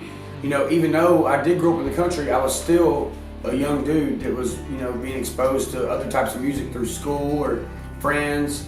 You know, I mean, I knew who Eminem was when he came out. Who didn't know who Eminem was when he came out? You know, my love for rap was just, I didn't know how to write a country song at the time. You know, I didn't even know where to start. I didn't know the structure of writing a song, but I knew how to rhyme words. So I would write rap songs just about stuff I knew. Just about shit we do out here in the country. Shit I do with my buddies on the weekend. I mean, I didn't know that I was writing, you know, something that was going to be so fucking hated by a lot of people. You know, you can't mix country with rap. And people were always, you know, yapping about that. Woo, woo, woo, you can't mix country with rap. It's two separate things. Johnny Cash is a perfect example of you can do whatever you want in country. And Eminem is a perfect example of you can do whatever you want in rap. I mean, you can say it don't go together all you want to, but how does it not go together? I mean, music is always evolving. Anybody who thinks it just don't go together obviously never listened to the Talking Blues or even know what the Talking Blues is. Back in the 40s and 50s, that was a country song where someone was talking and rhyming words the whole time. I mean, don't hate on a country rapper for calling it country rap. I mean, I personally don't call it that. I call it hip-hop music. When I do rap, it's hip-hop music. I'm rapping. It's not its own thing, country rap. It is rap. It's just coming from a country guy who grew up in a country atmosphere. The name of my first project was Cheatham County. I was like, you know what? I was like, I'm gonna make some songs that me and my buddies can jam to and listen to. Songs that are, you know, relatively about us. And I made it, and I called it Cheatham County because that's where we're all from.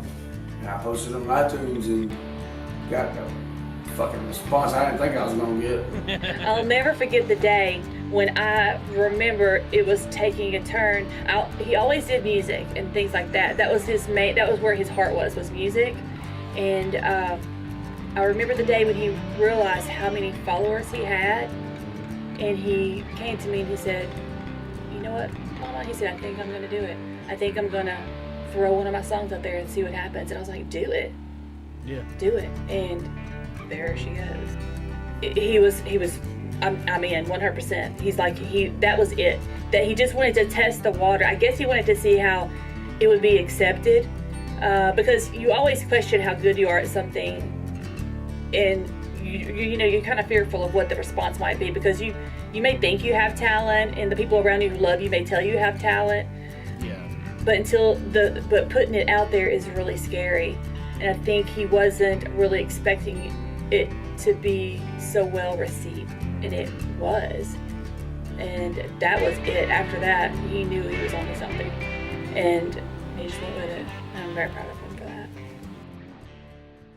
I'm gambling with them roosters, even with all the Kentucky coppers. I be cooking up something like steam mash and copper. I stay smoking on loud, oil leak under a chopper. My road is kinda rocky, but I bet you I'm a topper. It ain't nothing but a gamble like dice, watch for the snake guy. Hiding in the grass, that's why I constantly cut mine. I'm making me a path and slowly dropping them landmines. Flame in my hand, let's make us one of them wild I live out in the country, used to hang on Old Fawn Creek. Used to catfish with my grandpa, used to cut the grass for free. And there ain't been a damn thing that could teach me right from wrong. Used to listen to Hank Williams, try to live by his song.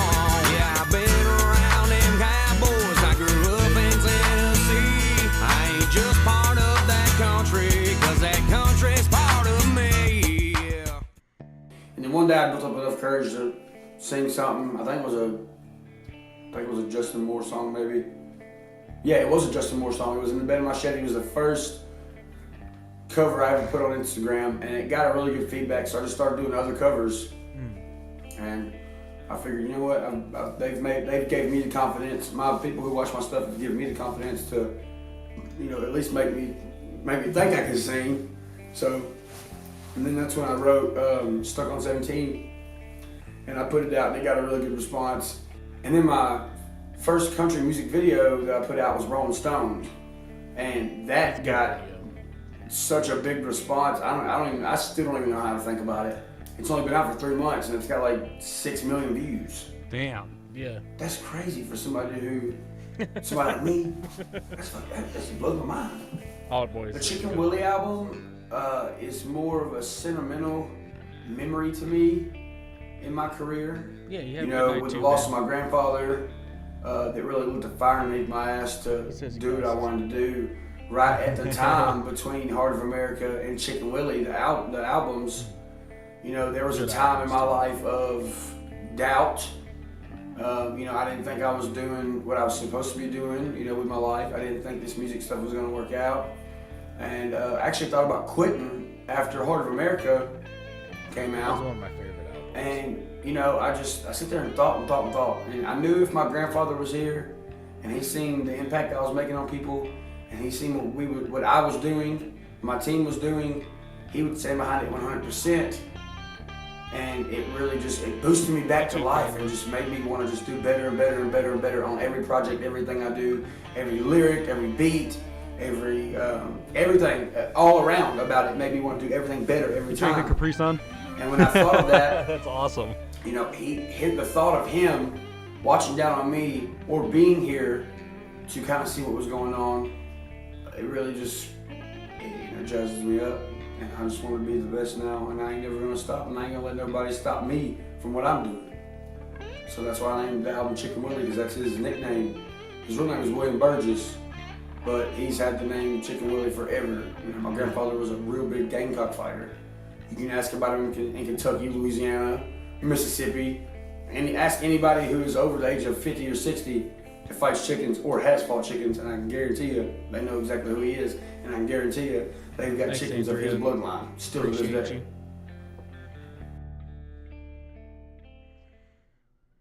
Back during that time, he wanted to start going on the road, doing some little, gigs, his first gigs, and I remember the very first one he wanted to do. He needed like $750 to go do it. That was my rent money. And so I was like, he said, I'll give it back to you when I come home. I'll go do it and I'll get paid and all this and the other. And he went and did that. He left and went and did that show and didn't make any money. Yeah, no, I didn't think so. Had to struggle together to get my rent paid that week. But after that, when he did that, it was like he realized people actually came out, people came out. I think every time in the very, very beginning, like when he dropped the first song, when he did the first video or he did the first show, I think he was always so surprised that people wanted to watch, that people wanted to see him. He was really good, and I don't think he really knew how good he was at that point. It was just him and Cliffy. They didn't have kid at that, for a long time they didn't have kids. She's a sweetheart, huh? But him and Cliffy did it like it was nothing. And it's so weird because to think about the very first shows that they did, driving away in the little van, it was just him and Cliffy and the keyboard and a microphone. And it's come so far. But dude, they were doing it and they were killing it and people were loving it. I guess I really first came in, I didn't know what to expect. I mean, I guess Ryan didn't really know what to expect either. There was only a few couple shows that there wasn't a lot of people at, but for the most part, there was a lot of people at every show. So the only thing I guess me and him really always talked about was progressing the show and making the show better, because that's my job, is to take what he does in the studio and perform it live in front of people. I guess it didn't start off like us being picky about this, like we just wanted to do shows, and now I guess we're more like we want to put on a better show, like back then it was just about getting to the show and making sure that we did them. It's changed a lot, but it's still the same. Thanks for the donation, like Andrew. we're still growing. Oh, nice. So, and I think that's cool too. Like I've been with something since day one, kind of, and watched the whole progression, and we're still progressing. There was a time when I was trying to tell the venues, like, look, you got to believe in this. This kid is the next biggest thing. Yeah. And they wouldn't give us shows. But now all those venues blow up our phones or emails or text messages crazy how begging that works, for shows. And then he was doing like small shows and stuff like that, and I was like, damn, you're getting heavy into it. And I remember him giving me, between all that time, he had gave me a stack of cards. I still got a whole bunch of them too, to pass out, like promote. You know what I mean? Like, look him up on Instagram or Facebook and blah, blah, blah, blah. These cars, double-sided. And I remember just I'd be driving in the road and throw a whole handful of them out the fucking window, you know what I'm saying? Because I knew somebody would pick them up, you know what I mean? Like, what the hell is this? We'd be in Franklin, I'd throw a whole bunch of them out on the sidewalk or whatever. Whether a person picks them up, throw them in the trash, or pick them up to look at them, they seen it regardless, so that's being promoted, you know what I mean? I remember being at Clarksville, Tennessee, sitting there, and it was like one of the first times we sold out the warehouse. Probably close to 500 or something. I'm sitting there, the bar guy said, hey man, can you come outside with me? I was like, sure. I didn't think anything was gonna happen, you know. I go there, next thing I know, there's a biker brawl going on, and he's taking me out. There's like his back up. Next thing I know, somebody climbs my back, starts choking me out. I end up jumping backwards, landing on the person. I look over, my buddy's choking a biker out. Next thing I know, I get up and a laser's being pointed on me by some SWAT team guy. I go inside and Ryan's like, everything all right with you? I was like, dude, I just got choked out in the parking lot. That was the kind of shit we dealt with. And I think the reality hit at Mercy Lounge in Nashville. That was the first show that I went to, and I nearly passed out. I had no idea that place was packed, and that was in the early beginning. Yeah. And it was overwhelming. It was so overwhelming. I had no idea, and he has such great stage presence. And he was so good. It was so obvious. It was naturally. That was what he was supposed to be doing. It was just came to him naturally, and he was so authentic. And it was just so. It was such a good show, and it kind of like took me back a minute. That many people came out to see my son perform, and I literally almost got sick. I mean, and they're like, I remember this one older lady there turned around and looked at me, and she said, "That's your baby up there." And she goes, they love him like they loved Elvis Presley. And I was like, holy crap. That was fun for me. The reason being is I already had a band where I just DJ verse drums. It's me and Kid, and we've been doing that for 10 years. So it was an easy fit. It was pretty much me going, hey, I got a drummer. And we rehearsed him. Literally 20 seconds in, we look over, and Ryan had his shirt off and was headbanging and said he was hired. So that was the extent of Kid getting hired. Our rehearsal was pretty much Ryan showing up in a loud-ass Mustang outside of one of those studio places in Nashville. Jumps out, he's like, fuck yeah, let's do this. He goes inside. We just pretty much just start playing through all these songs, and he's just sitting there literally dancing and doing the Running Man while we're playing these songs. I'm sitting here tripping all day hoping I'm prepared enough, and this guy's just over here raging and rocking, and he's like, sounds good. And that was that. We started hitting it up. We started playing shows, and we took things just on to where they are now. Like, I knew I was now playing with Upchurch, but it wasn't like that was my brother yet and we were in this for life. We were just riding it out. And dude, it was awesome. That was fun. I like the challenge of just playing with the DJ. It's different than playing with a band kind of scenario. But at the same time, we're presenting this kind of rap thing in an organic way, trying to like make it where it's ideally just the more you can connect with people. I felt like we did a good job with it. Budget-wise, it was different. We're riding around in our rental van, sleeping across a back seat with seatbelts up your ass, trying to sit there and make yourself comfortable. Honestly, it was thrilling. If we could have a hotel room with each our own bed, we're just working with it. We're making it happen. Before the show starts, they'll go back and forth, and Kid will fucking and freaking clip these other bed just and they're just going back and forth making this epic sound. And while they're doing it, they're playing songs like Hillbilly Deluxe and freaking Eminem and freaking Yellow Wolf, and it just sounds so badass. And that gets everybody pumped up, and that's when Smart tells me, Upchurch is coming on stage, whatever, blah, blah, blah. I don't know, I'm chewing the zones this time, just know what he really says. But he introduces me, and I come on stage, and it gets me hyped too. They're not only getting the crowd hyped, they're getting me fucking hyped.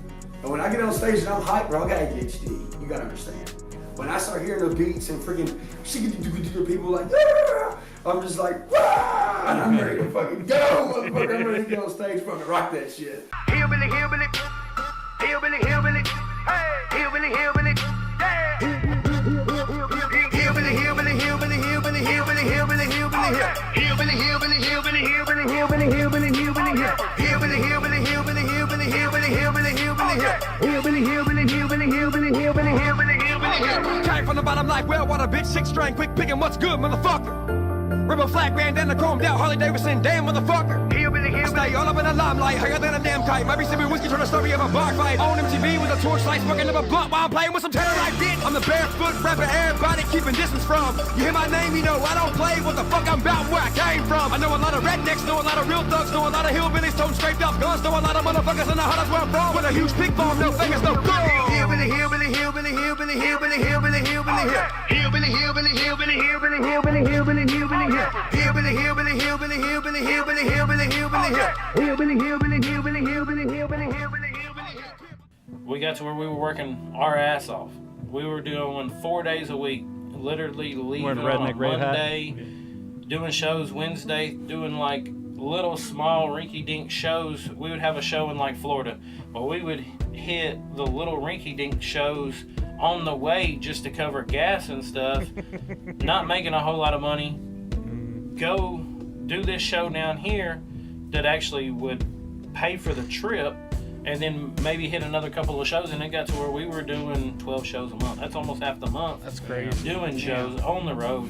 And there's times we would do a show, drive 8-10 hours, do a show that night, drive 8-10 hours to another show. But that's what we were having to do in the beginning, because it wasn't good enough to go just do one show. And then we go from 50 people the first time we came in, the next time be 200 people, and it just kept building.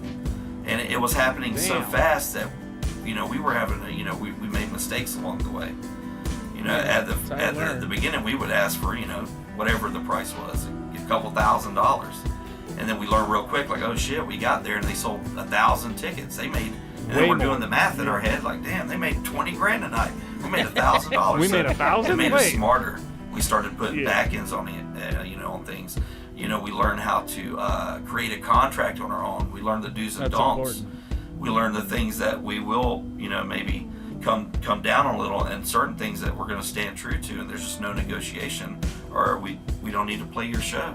When it was all being sold out, and I was like, you know, this is, I mean, it's like for real happening. You're for real getting big. I told Ryan back then, I was like, you know, he wasn't as big as he is now, but I was like, you made it. A lot of it would be the venues, you know, because you go from playing the hole in the walls with no sound guy to playing a real venue with a real green room and a real sound guy and a real writer, stuff like that. That, you know, on the ride up, they forget about or just don't include. Early on when we would go, that's which, by the way, when he talks about a writer, what a writer is that contract that they're talking about. That's a big thing too, that kind of differentiates you and will differentiate you. For anyone out there, maybe you're, you know, younger watching this or something like that, you're thinking about getting into a band, whatever. It's one of those things that will differentiate you when you go to book shows with people is the fact that if you come to them with the paperwork, basically, come to them with a writer, say this is our set time, this is our load in, load out time, this is the area we need for our equipment, this is blah.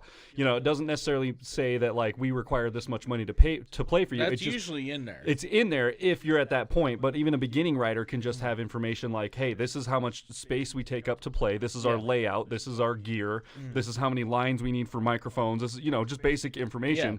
That can really set you apart from a lot of other bands that are maybe trying to get on the same show. You know, maybe you're trying to get on a little bit bigger bill. Those are the kind of things that can set you apart from the other bands that are going to be in the same roster, you know? Yeah. And it's a lot of times when you are, depending on when you're... We'll see you later, Kat. Thanks for stopping by. We appreciate you. Anyway.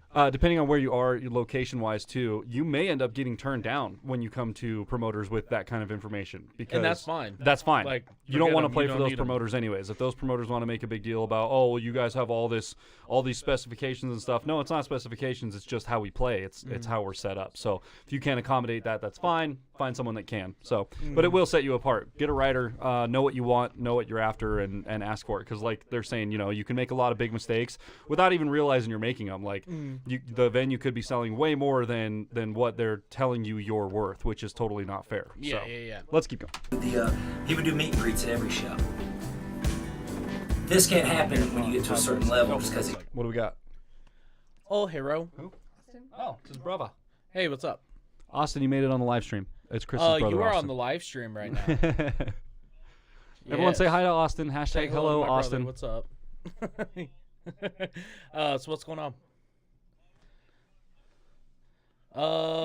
I mean, that would be nice. I've got approximately, another 60 minutes left? Something like that. Of this? Well, yeah. So, like yeah, that. I've got about an hour before I'll be home. So, yeah, you want me to just meet you at the house and we'll go figure it out? Okay, sounds good. Well, I'll talk to you later then. Bowl of green M&M's only. God. That's actually something that's in a real writer. I think it's. It is someone's real writer, isn't it? 2 Chainz? I think it's either 2 Chainz or Snoop Dogg. Snoop Dogg. Yeah. I thought that was on like Metallica's writer or something too at one point, like super specific shit. Yeah. Didn't Lars have something crazy on his writer at one point? Like he needed a certain, like, I can't remember the specifics. Maybe one of you guys knows, but there was something very specific on some big band, AC/DC, Metallica, something like that. Something crazy on one of their writers that they had to have at every show that they played, and it was absolutely like bonkers. I Just can't remember. weird. Like Yeah. some sort of special caviar or something like that. I do know Josh Groban. Yeah. Josh Groban played the Snoqualmie Casino, right? And so my buddy Josh Young, It was Snoop with the green M&Ms. I actually went to play guitar for him. He was performing in a talent show for his company, right? And here's the cool thing. I actually got to meet Danny Bonaducci, which if you guys don't know who he is, he did a lot of True TV stuff. He was like a host of a comedy thing for a while. He's a pretty cool guy. But anyway, we got to meet him and talk with him after the talent show because he's like, dude, your guys' set was amazing. Cool. Like, we ended up getting second place. We won $500. Oh, nice. It was a There you cool go. deal. But anyway, so Josh was in charge of, he would receive the writer. His job was to make sure that everything was taken care of for the artist for the show. Yeah. So he was showing me Josh Groban's writer, right? And I'm sitting there looking at this thing. It's like 17 pages, Of dude. course. It's Yeah, of just course. ignorant. He needs a weight room. He needs, the specific stuff in his green room. He needs a bed that has a specific type of mattress on it, whatever. But one of the things that stood out to me is he needed to be picked up with 2 black Mercedes SUVs, and the internal temperature of one of them had to be 85 degrees Fahrenheit. 85? And the other one had to be 72 degrees Fahrenheit with humidity control. And he needed to be picked up from the airport. For his precious vocals? As soon as the plane landed, okay? And they had to pick him up on the runway. So they had to get a hold of FAA, get Block permission the to runway drive off, their make vehicles. The other planes fly around in a bunch of circles while they're offloading his shit. Oh my God. It's just so dumb. Wow. But that's the thing, man. When you're that famous, when you've got that much, and the venues are making that much money off of you, like still, even with the amount they're paying those artists to come in and play, the venue is still making they paid 10 times that amount. $35,000 for one night. Jesus Christ. Yeah. And that's one night in a rinky-dink off, just some one-off It's thing. a pretty nice casino. Is it? It's really on par with some of the ones in Las Vegas. Is it? Oh, like, okay. it's just not as well known. But still, I in mean, the area. for a one-off, too, just like a one-off night, like, hey, $35,000, and I'll Yeah. come down and do this thing for you. God, dude, I wish. Wild, dude. Anyways. It's kind of wild. But we would play a show, maybe a couple thousand people, maybe 1,000 people, maybe 800. And every single person there would get in line afterwards. He would say he's going to do a free meet and greet with everybody, which is really awesome. He would spend 3 hours talking to these people. Thing is, Ryan's the kind of guy, he won't sit there and like nudge them along. He won't even tell one of his staff to nudge him along. He will sit there and talk for 5, 10, 20 minutes with each of these people until someone finally steps in and goes, hey dude, there's like 1,000 people waiting to talk to you. But these people, the look in their eye when they come up and talk to him, they talk to him as if they've known them their whole life. Or they're meeting some author that wrote a book that changed their life. And that's awesome to me. Like, it was neat watching it. Also, it was neat watching Ryan deal with it. To me, that was one of the ways I recognize his star power. The fact he could handle that. And he handled it without getting a big head. That's rare. Even at the shows, it's not like it's not like these people are just showing up and you're just signing something and taking a picture and that's it. Yeah. Like the venues literally get mad at me because when I do like meet and greets and stuff, I don't want to just sign something and take a picture with you and that's it. Like they get mad because my meet and greets last like 4 or 5 hours. Because I want to talk to each individual person. I can't help it. That's just how I am. Yeah. And they'll be like, move along. And I'm like, yo, it's my fucking show, dog. If I want to talk to him, I want to talk to him. And that meet and greets end up lasting 3 or 4 hours because I really like getting in touch with my supporters. That's cool, man. I get a call from Tubbs, which was his manager at the time, and he said, hey, Ryan wants you to come shoot some videos. Would you be able to come out to Cheatham County? So I said, definitely, I'll make this happen. So I left Houston, and I packed up all my equipment in the car, and I drove out to Cheatham County. Does Brandon Luce run A-Luce? This trip was the start of it all. Vision this or whatever was the it first is? time I got to work with Ryan so why does he call it one-on-one. A-Luce then? That trip specifically, I stayed for about 5 days. And within those 5 days, we shot the video for Ghost, The Old Days with Justin Adams, and Summer Love. Son, I'm priceless, bone stock, old Camaro, and I'm in it to be a legend. Give a fuck about the narrow. My shit played when I'm 6 feet in the ground, 100 years in the dirt, still bumping my sound. While you dancing around the fire, while you sipping the shine, a tailgating with your buddies, puff, passing the pine, or simply chilling, watching the slow, changing the times. Think about me every time you start that fire. Fall meets the road, and you hear the night on road, and the trees release the blues to the ones who lost their souls. Whoa, whoa, whoa,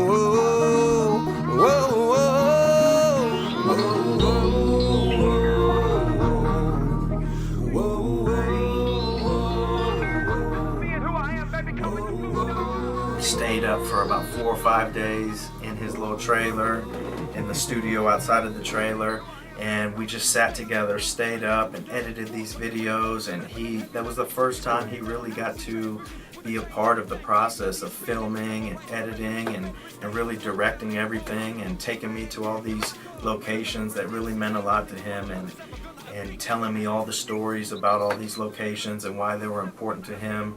Really gave a backstory to everything we were doing. And I think that was the first time that he found someone that was willing to work on his level.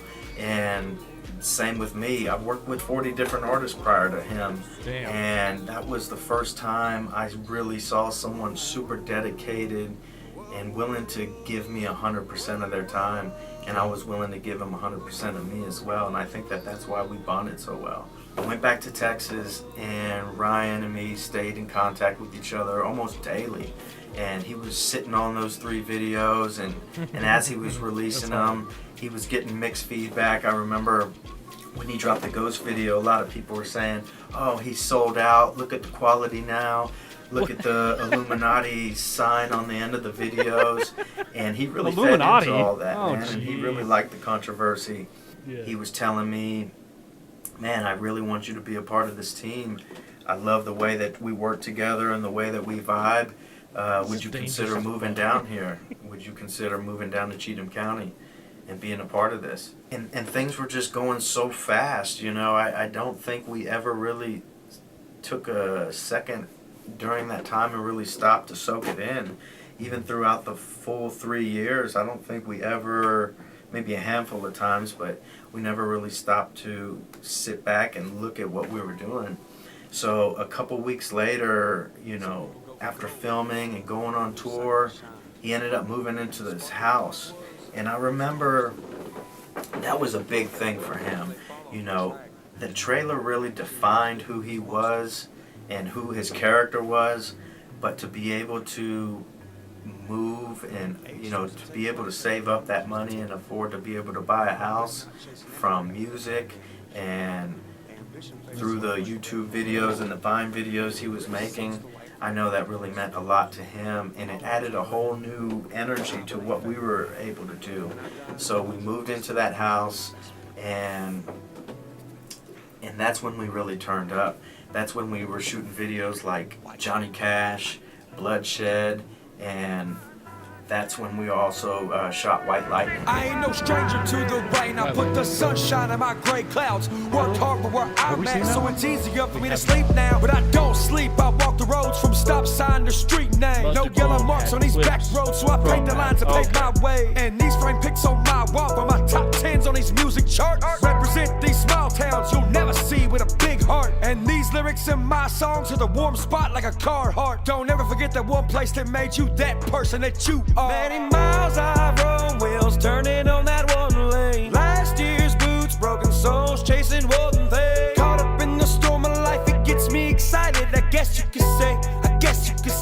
I'm chasing white lightning. Chasing white lightning. I'm chasing white lightning. I'm chasing white lightning.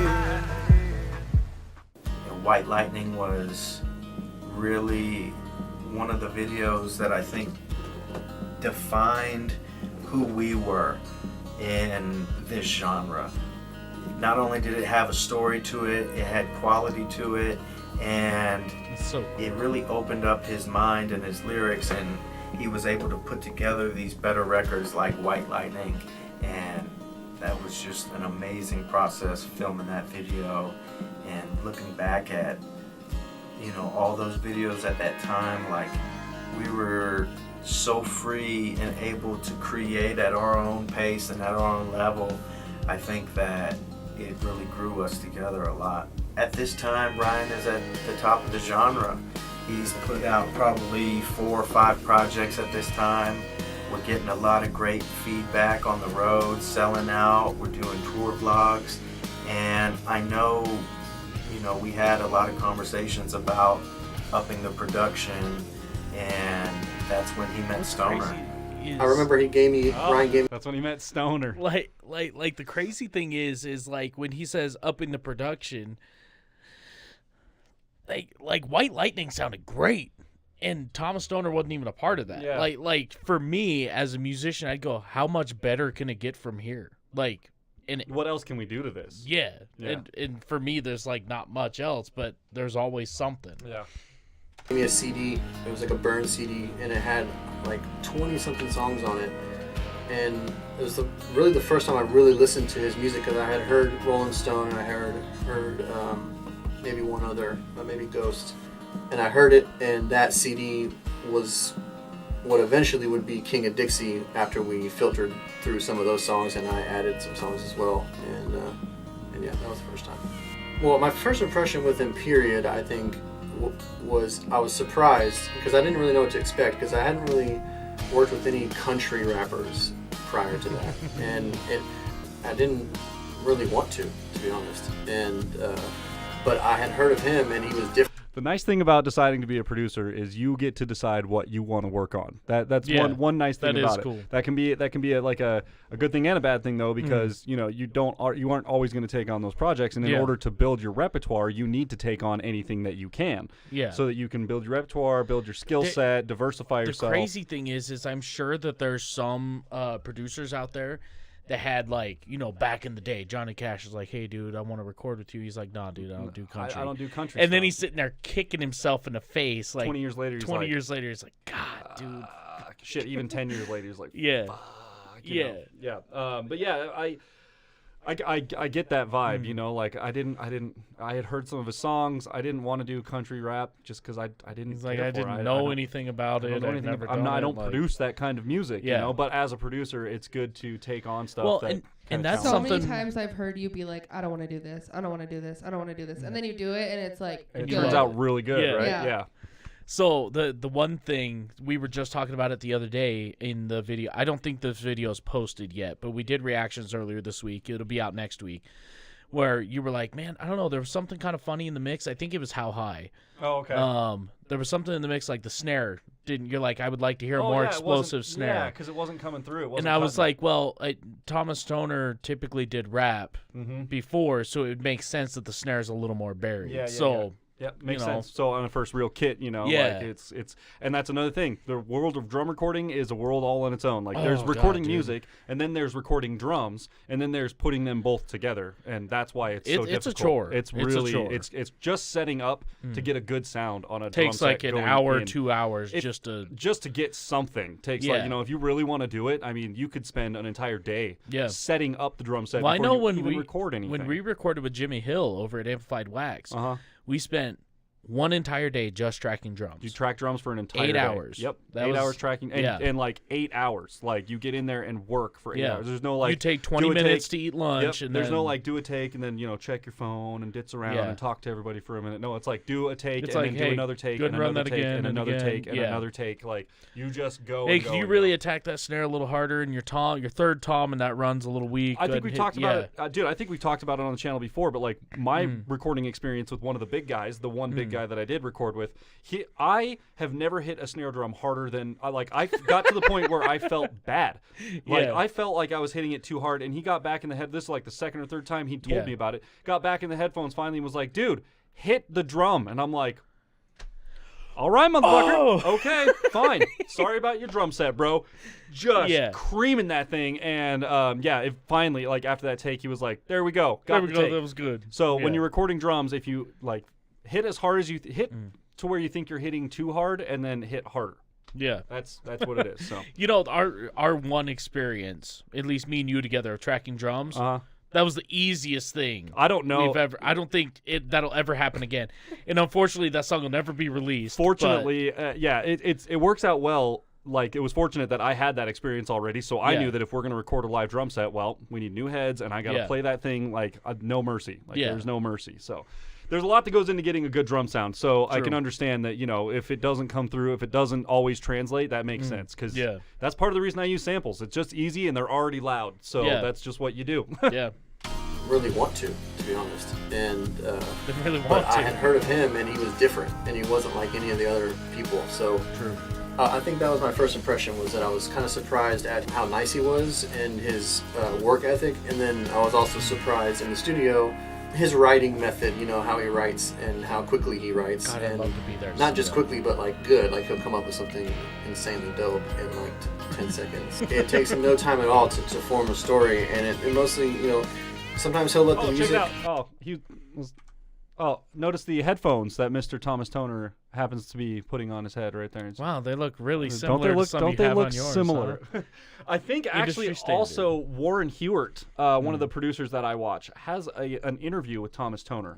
I'm pretty sure he does. I'm going to check that out after this and find out. That'd be cool. I think before I knew you, before I knew anything about Upchurch, before I knew anything, I'm pretty sure I've seen a full-length like interview with Thomas Toner before in his studio. I'm pretty sure. It takes him no time at all to form a story, and it mostly, you know, sometimes he'll let the music help him teach a story, but sometimes he'll come up with stuff with no music whatsoever, and it's just flowing out of him. I think most of the time it's easy for him because he bases all his stories off of experience, you know, like something that's happened to him or a friend or a family or whatever, and so the stories for him just kind of come out. And I think another thing too is he's recorded so much. I mean, even just with me, we've recorded, I don't know if I can guess the amount of songs, but well over 100 songs easily. And you know, he records a ton, so that's practice, you know, that's like hours at the gym. We've been in the studio, he's recording a song, but get to thinking about something, and over here on his phone, and write a whole other song. As he's supposed to be recording a song right here, you know what I mean? He'll write 2 or 3 songs, and then he'll do them and listen to them, and be like, well, you know, fuck it, no, I just ain't gonna do it. And I'm like, dude, that sounds good as hell, but they're not to his standard no more. You know what I'm saying? Sometimes he's in there when we just got back from a run of shows just because he's got something fresh on his mind or whatever. Sometimes I'm like, damn it, Ryan, you're not going to have a voice by the next show. You know, it's a little bit of a different kind of outfit. We're not your band that's sitting in the garage every day, hashing out, trying to figure out the right chord to play. You know, it's more, you know, luckily these are really talented people. So it's like, you know, church would just say, you know, hey, I got this little idea for a melody. And it would kind of go from there.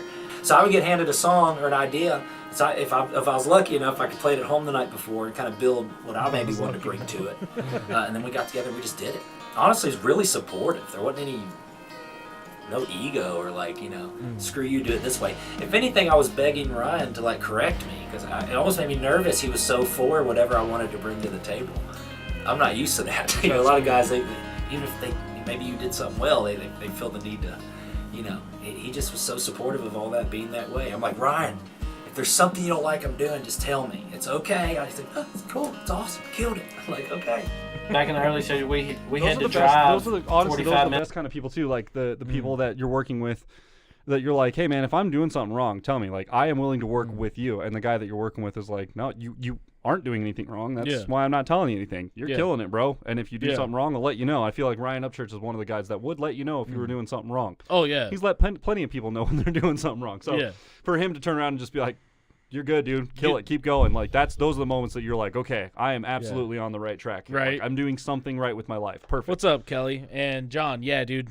Good skins make a big difference. Reskinning a kit will not only ensure the life of the kit, but it also like brings a kit back to life. Like my dad's old drum set that we recorded that song on had skins on it that were easily over a decade old. And when we put new skins on that drum set and played it, dude, it was like, that kit was loud and powerful, dude. It was great. Then it's an hour to the studio that we were using in the beginning. And we would get there. I mean, we could have the worst horrible day. We could get there and he was happy, smile on his face. I mean, there was literally that, to me, I know is his mindset, which now I do. Back then it was just like, hey, he really enjoys doing it, but now that I've been around him a lot longer, I really know, that's 100% where his heart and passion for real is. King of Dixie, like, for real, was such a blend, and so really we did a lot of real country stuff and rap stuff that, like, after that we had to decide. Sorry, just a little. Yeah, Kelly, so I guess he had a death in the family. He's just taking time to himself. It's great to see this because sometimes you forget these artists are real people and we forget that. That's true. Sometimes it's just a person on a screen to some people and they're not. They've been grinding. Here's the thing I think a lot of people forget. A lot of people who discovered Upchurch last year or this year or maybe even the year before, they go, man, this guy's new. He's doing all these things, blah, blah, blah. It's like, dude, this guy been at this for 5-7 years, 6 years even. And that's fast for the level of where he's at. Super fast, yeah. Like you said, he released a video or a song and it had 6 million hits in 3 months. Which is like unheard of. Especially even 5 years ago, that is astronomical on YouTube. That's crazy. It's wild. So, yeah. But, so, yeah. Decide, what to do next and where to focus next. So I would say after King of Dixie, we went into rap stuff and then switched over to rock at some point. But it definitely wasn't at first. It was mostly just rap stuff at first. The road I'm on is the place I know. The big white church with the haunted cove. The black marks leading to another lifetime. The snare's good there. Snare's good in this mix. In the side of a tall pine. The road I'm on has no yellow lights, just cracked asphalt and broken sights. The potholes filled with THC. When the streetlights disappear, you're on the creek. Where he came up from, his country roots and his country background and his country rap background, I didn't know what the response would be as far as the sales. And then when they dropped the Creeker album, it went #1. Yeah. And I really knew at that time, I was like, this is not just an artist that's putting out music. This is a movement. There's really something behind this right here. What he's working on and what he's building is more than himself. It really reminded me at that time, like, I'm really becoming a part of something bigger than myself. When the rock came along, I got excited just because I'm a rock drummer. I love that stuff. So I was like, yes, we get to pound it out. We get to do this, and I knew he liked Alice in Chains. I knew he liked really cool '90s, older than that, newer than that influences that we're gonna equate to a cool sound. And so once I heard what was happening, I dug it. If anything, I was jealous because I wasn't on Creeker 1. A lot of people think I was, and that's not even me. I was busy doing a bunch of other things, and Stoner killed the drums on that album. That was awesome. But I was like, oh, that was Thomas Stoner, huh? Wow, okay. Good for him. I was on that one. That was cool. But he did it. I think a lot of the reason Ryan is able to genre hop, I told a few people a version of this, is because he doesn't overthink it. He just releases it. Most artists just freak out and wear themselves out and second guess themselves so many times throughout the process and stress over their one album a year and rewrite probably 20 good ideas that should have been left alone. And where it's not that what he's doing is simplified, but he just doesn't complicate the formula. John, I really like oil-filled skins for my toms. For the batter side on toms, resonant side, I like dry or regular skins. For my snare drum, dry as can be. Like the driest, probably even like, depending on what I'm recording, if I'm going for like fireworks, shotgun, loud as can be, like single ply with like a power dot, like a Remo Power Stroke 3 or Power Stroke, some sort. I don't know. I've been using Aquarian stuff lately, some Evans stuff. They all have really good stuff now. But yeah, super dry for snare and oil filled for toms, definitely. Yeah, and where it's not that what he's doing is simplifying, but he just doesn't complicate the formula. He releases it from his brain. He allows the talent to catch what comes out of his brain and just quickly make it to a song. I think it's a lot of the reason why he mainly works with Stoner, with TTs, because he's there, he's ready for those whimsical moments where they just boom, make it happen. Another beauty of being independent, you don't have this label set up. Okay, well next month on the 3rd of July we're gonna get together and work on this album, and it's like no, it's just like I'm feeling it, let's do it. Hey man, douchebag on the internet messing with me, I'm gonna do a Dish song. I'm gonna do. It just keeps it coming, and I think that's a beauty that more artists need to understand. Instead of like patting yourself on the back about one song they're releasing all year, be an artist. Keep creating. So as long as he stays with that, I don't see why he can't do different kinds of genres. He already does, yeah. And my goals for the road were to get us out of the van. You know, we were traveling in a Ford Transit van at the time, and it was like 8 of us crammed in there. And Last tour I went on, that's what we toured to make Ryan comfortable, and the more comfortable he was, the better show that he was able to give. So, you know, my goal was to get us out of the van and get us into a tour bus.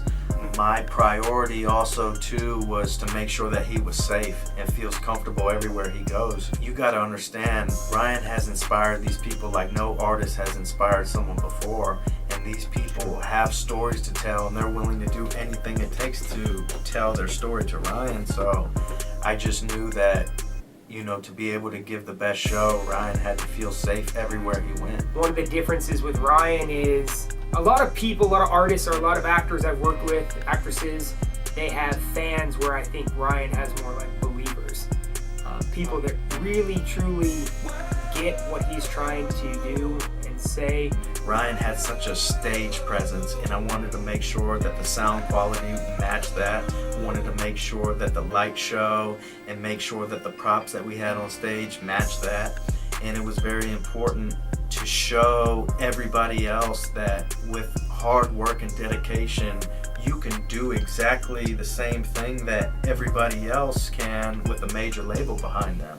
And that's I feel like that's a lot of what lacks in our local scene is everyone will go out and play a show and get on stage with their gear and play their show, right? Yeah. But what else are you bringing? Like, what else are you doing? What did you bring? Did you bring anything to accompany your set, or is you just going to do what everyone else did and just pack your gear up on stage with no lights, no flash, no flare, no banner, no nothing? Like literally. Which I mean, I get that depending on the venue you play. Man, you know, a lot of venues here in town, it's hard to fit all that shit on stage. And that's boom. That's where your writer comes in. If your venue can't accommodate, then you're not playing that. You're not playing that. That's how it ended up being for records, because I incorporated that shit. Light boxes, stomp boxes, drum set boxes. Like we did that too with Insidia. We had 11-foot banners that we had on each side of the stage. We had a 10-foot banner that spanned the back of the stage that we specifically made 10 foot because I knew we were going to need 10 foot worth of, you know, like that's our playable area. So that's how big a banner we're getting.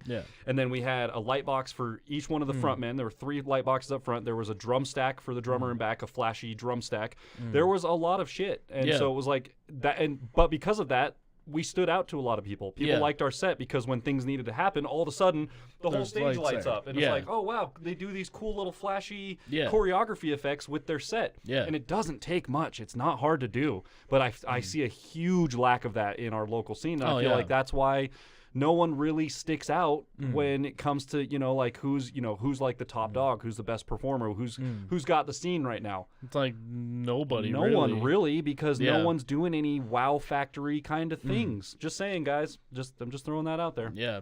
Same thing that everybody else can with a major label behind them. And that's exactly what we did. Well, my brother did run a house at the time, and he called me up and he's like, man, I need help. These shows are getting insane, and I'm having a problem with, you know, being in 2 places at once, being in front of house and being on stage. So I came on as like a stage manager and helping out there, and just seeing how the shows were getting bigger and bigger and more crazy. Just like I said, the intenseness of the crowd ready to see the show. Like I said, I've worked with many bands who toured all over, and almost with every band you go to a show and you're like, oh man, this place was a bust. But never, not with them. Rarely not a sold out show. I'm not gonna say I've never done an unsold out show with them, but rare is it not sold out. Wow. Nowadays, we have no ceiling. We want to do the craziest thing. We want people to leave a show and be like, oh my God, did you freaking see what just happened? Just over the top shows. That looks awesome. And because they're bringing the high energy. I just hired a monitor guy, and his first show with us, he's watching the crowd from the stage because he stands beside the stage. And the crowd grabs the grate and just starts shaking the grate. And he looks over at me and I'm like, oh, that's what I'm talking about. Like, and it's not, at first like, oh my God, but you're okay because they're just, being them. Having a good time. Just having a good time. Rock the South. This is really the big tester right here, man. He invited me down, right? He got me VIP pass. So I thought, dude, I'm like, fuck yeah, bro. I really didn't know how big it was gonna be. I get there, fucking huge line. I'm like, bro. Like, fuck yeah. I'm like, I still wouldn't, I'm seeing all this shit on phone. I'm like, damn, this is getting kind of big. This is bigger than damn fair. Kinda big. Bigger than damn fair. Like a fair event. Start walking around.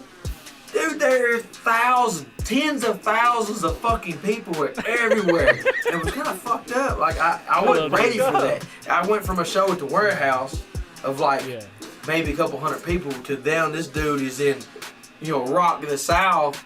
And, I'm still grasping what it was because we got there early. There's 10,000 people there. And he's like, look. He's like, I'm probably going to piss these people off. I'm like, why is that? He's like, they done told me, they didn't give me all these rules. He's like, they didn't told me I can't have a flag. They didn't told me I can't say certain things. They told me I couldn't cuss. All this shit. He's like, can't cuss? Fuck it. He's like, fuck it. I'm gonna do whatever the fuck I want to do. I'm like, dude, most people want this opportunity to be getting the big shit. Yeah. He's like, fuck the big shit. I ain't trying to get up there. He's like, I'm gonna still do my thing. He's like, they invited me down here. He's like, I didn't call them. They invited me. The first thing this motherfucker does when he gets on stage, brings that shit up that they didn't want him to do something and pulls a rebel flag out of his pocket. First thing he does. He plays some of his hit songs, cussing, singing, yelling. The whole motherfucking place stands up and he plays I think Come and Get It. Motherfuckers are jumping, spilling beer, throwing beer. Fucking dude, it was hype as fuck. And I think that's when you got all the big wigs really looking at you in one spot, and all these other people looking at you in one spot, other country people looking at you in one spot, and you got the whole motherfucking place jumping like they ain't never seen, singing every fucking word of your goddamn song. My boy's gonna keep going to the top, no matter what the fuck the goddamn outcome, no matter the circumstance, he's going to the top all the way. When Ryan first started, I remember all the way back, he basically went and did a show, and I think there was 40 people there. And, one of the first shows, and it'll probably kill me for even saying it, I think he forgot his words. He was so nervous he forgot his words. I've done that. And he said, listen, straight up, I'll give everybody back their money if you want, or we can shoot pool. And they said, we're going to shoot pool with you. And that's what he did. He shot pool with them. Then all the way. He offered them their money back. He was like, "Well, look, you guys can get your money back, or we can shoot pool. What do you want to do?" Like, dude, fucking let's shoot some pool. He's like, "All right, I'm down. All right, let's rack them up. Let's go." Yeah. Fast forward to Rock the South. I'm looking at this kid on the stage, and he's on these big jumbotrons, and just commands the stage and doesn't care, fearless. And the day that I saw that, and he came off stage, and I just couldn't even contain myself. I couldn't fathom that this person that I met so long ago on this journey had gotten to this point, and he was so meant to do it. I think it really hit everybody when we turned around and saw Upchurch and the huge background and the lights. and then you turn around and you see like this sea of people. Like you just didn't see where the people ended. And it was really cool because we saw some of the, you know, performances before Ryan. And it was like as soon as he stepped on stage, it was like everybody just like crowded in. You could see the entire crowd just come towards him. And that was the most surreal thing I think I've seen so far, was just how much Ryan belonged on that stage. How much he belongs with all those bigger names. And you know, I thought he should have been a headliner that year, but you know. And I've done some big events, big shows, but it wasn't like, you know, this is an independent artist here. We're the only independent artists on that big stage, that main stage. It was only us. Every other artist had played that game. No disrespect to them. So we get out there, we do our thing. We find out quickly while we're on stage that it is a ton of Upchurch fans in that crowd. They're all screaming for certain songs. We start doing Come and Get It. The whole crowd, you just see this like wave of people just jumping up and down. So cool. Middle of the day, people don't have time to be drinking. It was just awesome. And that was a big moment. That was a kind of no looking back thing. A sign of how things have changed, not only for us but for the industry. You just don't let independent guys get up there on some main stage kind of event. True. It's very true. Dude, there is no age demographic. When it comes to my kind of shows, I don't know what it is, dude. I don't know what I've done. I don't know what it is I've said, because I don't sit around thinking, what can I say to make these people like me? I just pretty much say what the fuck ever, and people like it. I mean, what's on his mind. I don't know what I'm saying special or nothing. I don't know. I don't even see myself as special. You know what I'm saying? I'm just a regular fucking dude. But like, it's crazy. It's like I could be in towns or something, or stopping at a gas station, and it could be, a 10-year-old kid who wants a picture that has an Upchurch shirt on. Or it could be literally, this has happened, it could be an 87-year-old woman with the Elvis shirt on in the front row.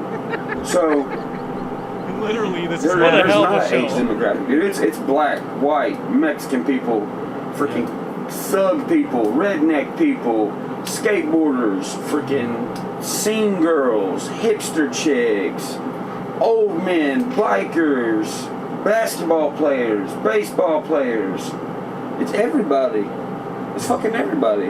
But I love everybody, so I guess that's why a lot of different kind of people show up. Literally, all ages. I mean, it's relatively young, but you get your 30, 40, 50, 60-year-old dudes like, yeah, man, let's go to church. Sometimes I'm like, what? And sometimes, like I said, it'll surprise you who does, or you just people you wouldn't expect. It's not just rap. It's not just rock. It's country. It's a little bit of everything. So he's got a little something for everybody. And it shows in our shows, because literally there'll be an entire family that literally they've been waiting all year for this show. And when we're getting onto the plane, both stewardesses and the pilot knew who Ryan was, and this was pretty early on. And it really messed with me. It messed with my head. I thought it was awesome. We get on there like, hey guys, and they really were talking about it. And they went up to him. They both went up and talked to him about it. And Ryan, of course, was super humble about it. But even the dang pilot knew who he was. Not that pilots are, the king of England, but I just didn't picture this little, perfectly dressed pilot guy to be like, "That's Upchurch." That's Upchurch. That's what it hit me. I was like, wow, we're sitting there jumping airports and he's getting recognized. This isn't just going through back road gas stations getting recognized. Yeah. I didn't know if it would ever reach this big, but it happened a lot faster than I anticipated, for sure. No. Not that I didn't have faith in him, because I did. I knew that whatever he did, he was going to do it to the fullest extent. He was going to be great at it. Just like I've always told him, I don't care what you do it the best you can, and you love it, and it will turn into something big, And, oh my gosh, no, this is huge. Huge. I did not know it was going to get this big. In the beginning, when me and Ryan locked in, I knew that we could make history together.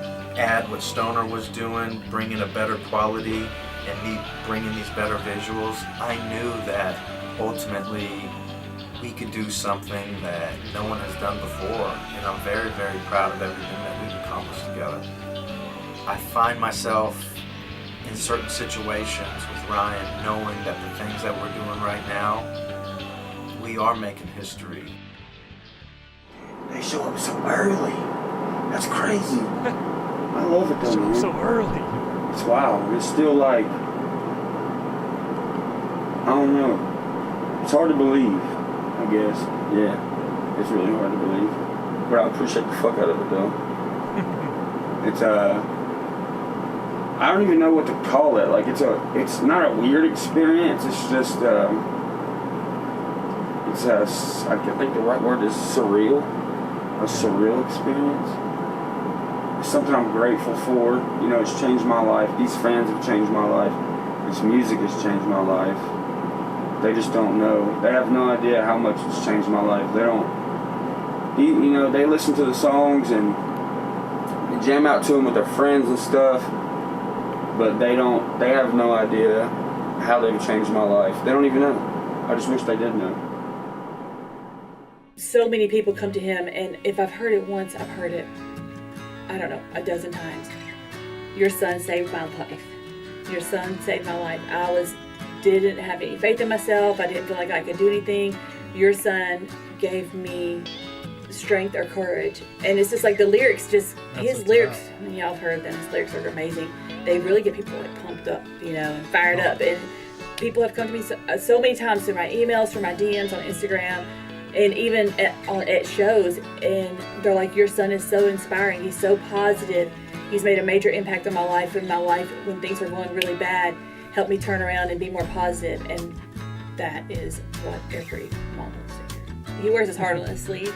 What you see is what you get, and he's authentic, and I think people know that. And that's why I think so many of his fans have, like I said, they'll tell me these things when I see them at the shows and stuff.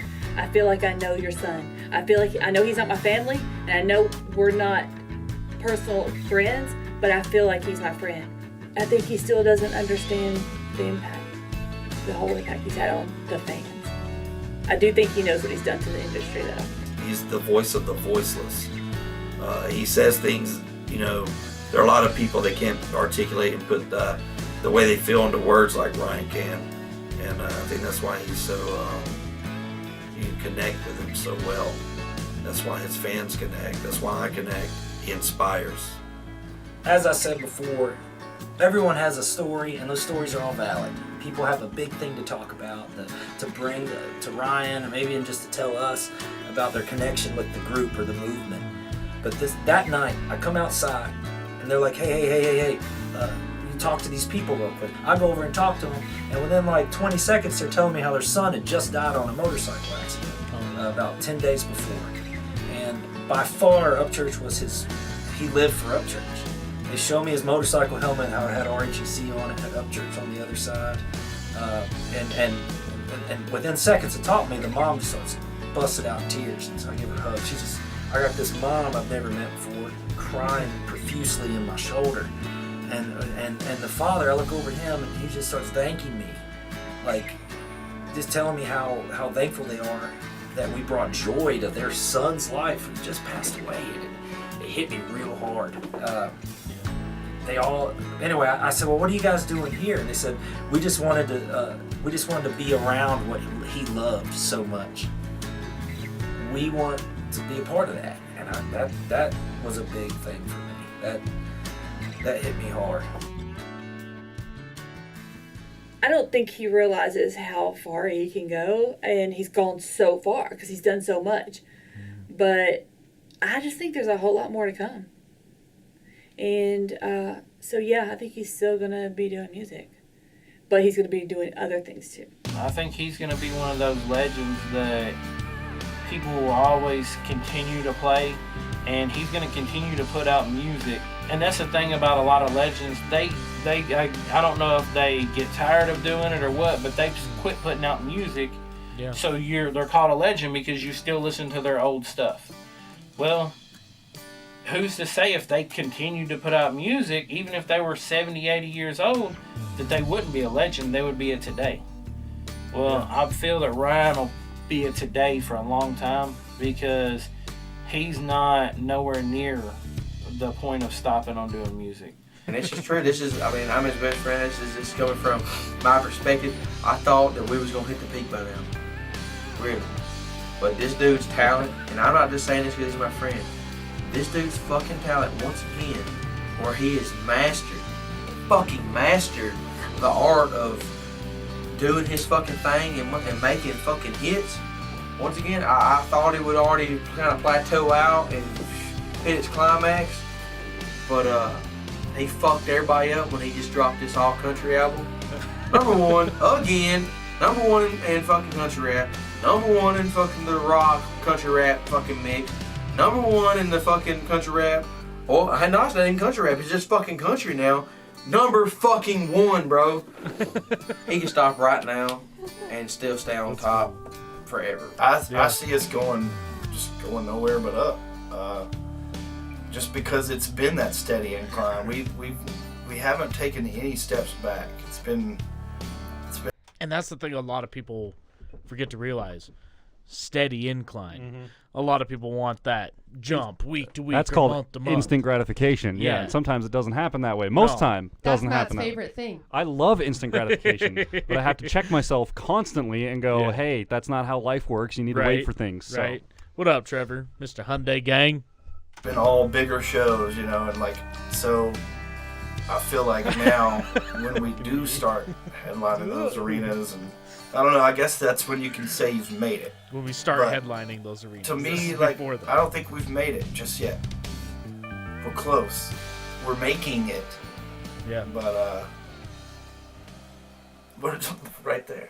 Right there. You know, you told me you're going to ask that question, and it's a hard one because you could tell me, like, if I left the group and didn't see you guys for years and years, and you'd be like, dude, Ryan's a politician now. I'd be like, I can see that just because he's so good with people. And I see him with people, and, you know, it's not like, oh my God, you're famous. And he's like, hey, get away from me. He's like, no, man, hey, what's up? You know what I mean? He's not, he doesn't have the head of a famous person. Great if he was a politician, but it's not run. We all base our dreams off of a protocol of what others have done before us. Church for praise. And with what he's doing, no one's done before him. Yeah. So I guess I have to say the beauty is that I don't know. And I love that I don't know. If I knew, then there'd be a limit, there'd be a time in, there'd be a the end to it. But dude, he's broke the rules. No one does this. No one has that kind of fan base and no label. They just don't. If they do, it's some niche thing that pans out in a year or two still. So I guess I would happily say I don't know. Look, Ryan Upchurch was a country boy from the sticks who went against the grain of Nashville, Tennessee, who stayed true to himself and in the process defined what an independent artist really was. And I think ultimately that's what he'll be remembered for. Let the band play. Shot of Kurt Cobain in there. I think that's who that was. John Lennon, Michael Jackson, Janis Joplin, Jimi Hendrix. When I die, I just wanna be a legend. White roses on my headstone and my name in golden carats. Cause when I die, I'm gonna be a fucking legend. John Lennon, Michael Jackson, Janis Joplin, Jimi Hendrix. When I die, I just wanna be a legend. White roses on my headstone and my name in golden carats. Cause when I die, I'm gonna be a fucking legend. I'm gonna be a fucking legend. Gonna live past 27 with them gates up from my house. So pearly white, you think it's heaven. Still rocking clothes, looking ratchet like I don't give a shit. Cause once upon a time I scrounged for that slick 80 cents. And I cherish the times I counted them nickels to feed my stomach. Then my family made me hungry cause I hated the struggling. I quit my job in construction, I took a huge leap of faith. And now they know the dude who's rapping with that gap in his face. John Lennon, Michael Jackson, Janis Joplin, Jimi Hendrix. When I die, I just wanna be a legend. White roses on my headstone and my name in golden carats. Cause when I die, I'm gonna be a fucking legend. And when I'm gone, my fucking jams will still be jamming. And all my fans will still be out here tearing shit up, raising hell and yelling. Let my sound waves live 1,000 years, I'll still jam as a skeleton. Cause when I die, I'm gonna be a fucking legend. And I ain't used to this life, but hell, I'm willing to take it. If I'm gonna be famous, then I guess I'm making statements. Cause there was times my transportation was these boots on the pavement. And now I'm riding in dualies dipped in that pearlescent paint. For years before my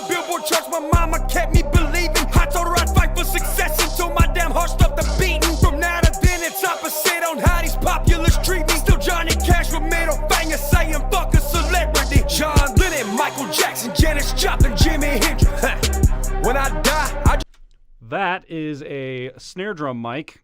Mm-hmm. Because you can see the bottom of it here is where you would attach it to the rim of a drum. Yeah. That has been pseudo-taped to a microphone stand To and just make it cable. work. They just, you know what? Don't have a vocal mic? Well, we got a snare mic. Basically the same thing. What's up? Just wanna be a legend. White roses on my headstone and my name in golden carrots. Cause when I die, I'm gonna be a fucking legend. And when I'm gone, my fucking jams will still be jamming.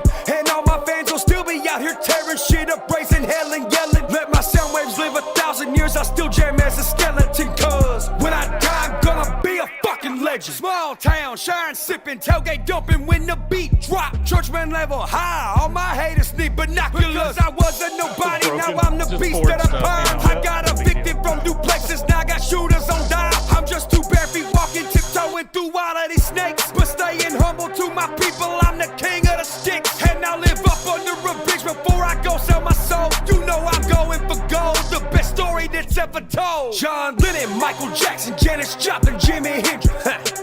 When I die, I just wanna be a legend. White roses on my headstone and my name in golden carrots. Cause when I die, I'm gonna be a fucking legend. And when I'm gone, my fucking jams will still be jamming. And all my fans will still be out here tearing shit up, raising hell and yelling. Let my sound waves live 1,000 years, I still jam as a skeleton. Cause when I die, I'm gonna be a fucking legend. When I die, I'm gonna be a fucking That's so cool doing the old school process and developing photos. When I die, I'm gonna be a fucking legend. When I die, I'm gonna be a fucking legend. Hair is kind of a pain in the ass. Yeah. And expensive, too. Actually, nowadays it's just expensive, yeah. Because auto exposure works, so you don't have to have the whole rig to do it, you know?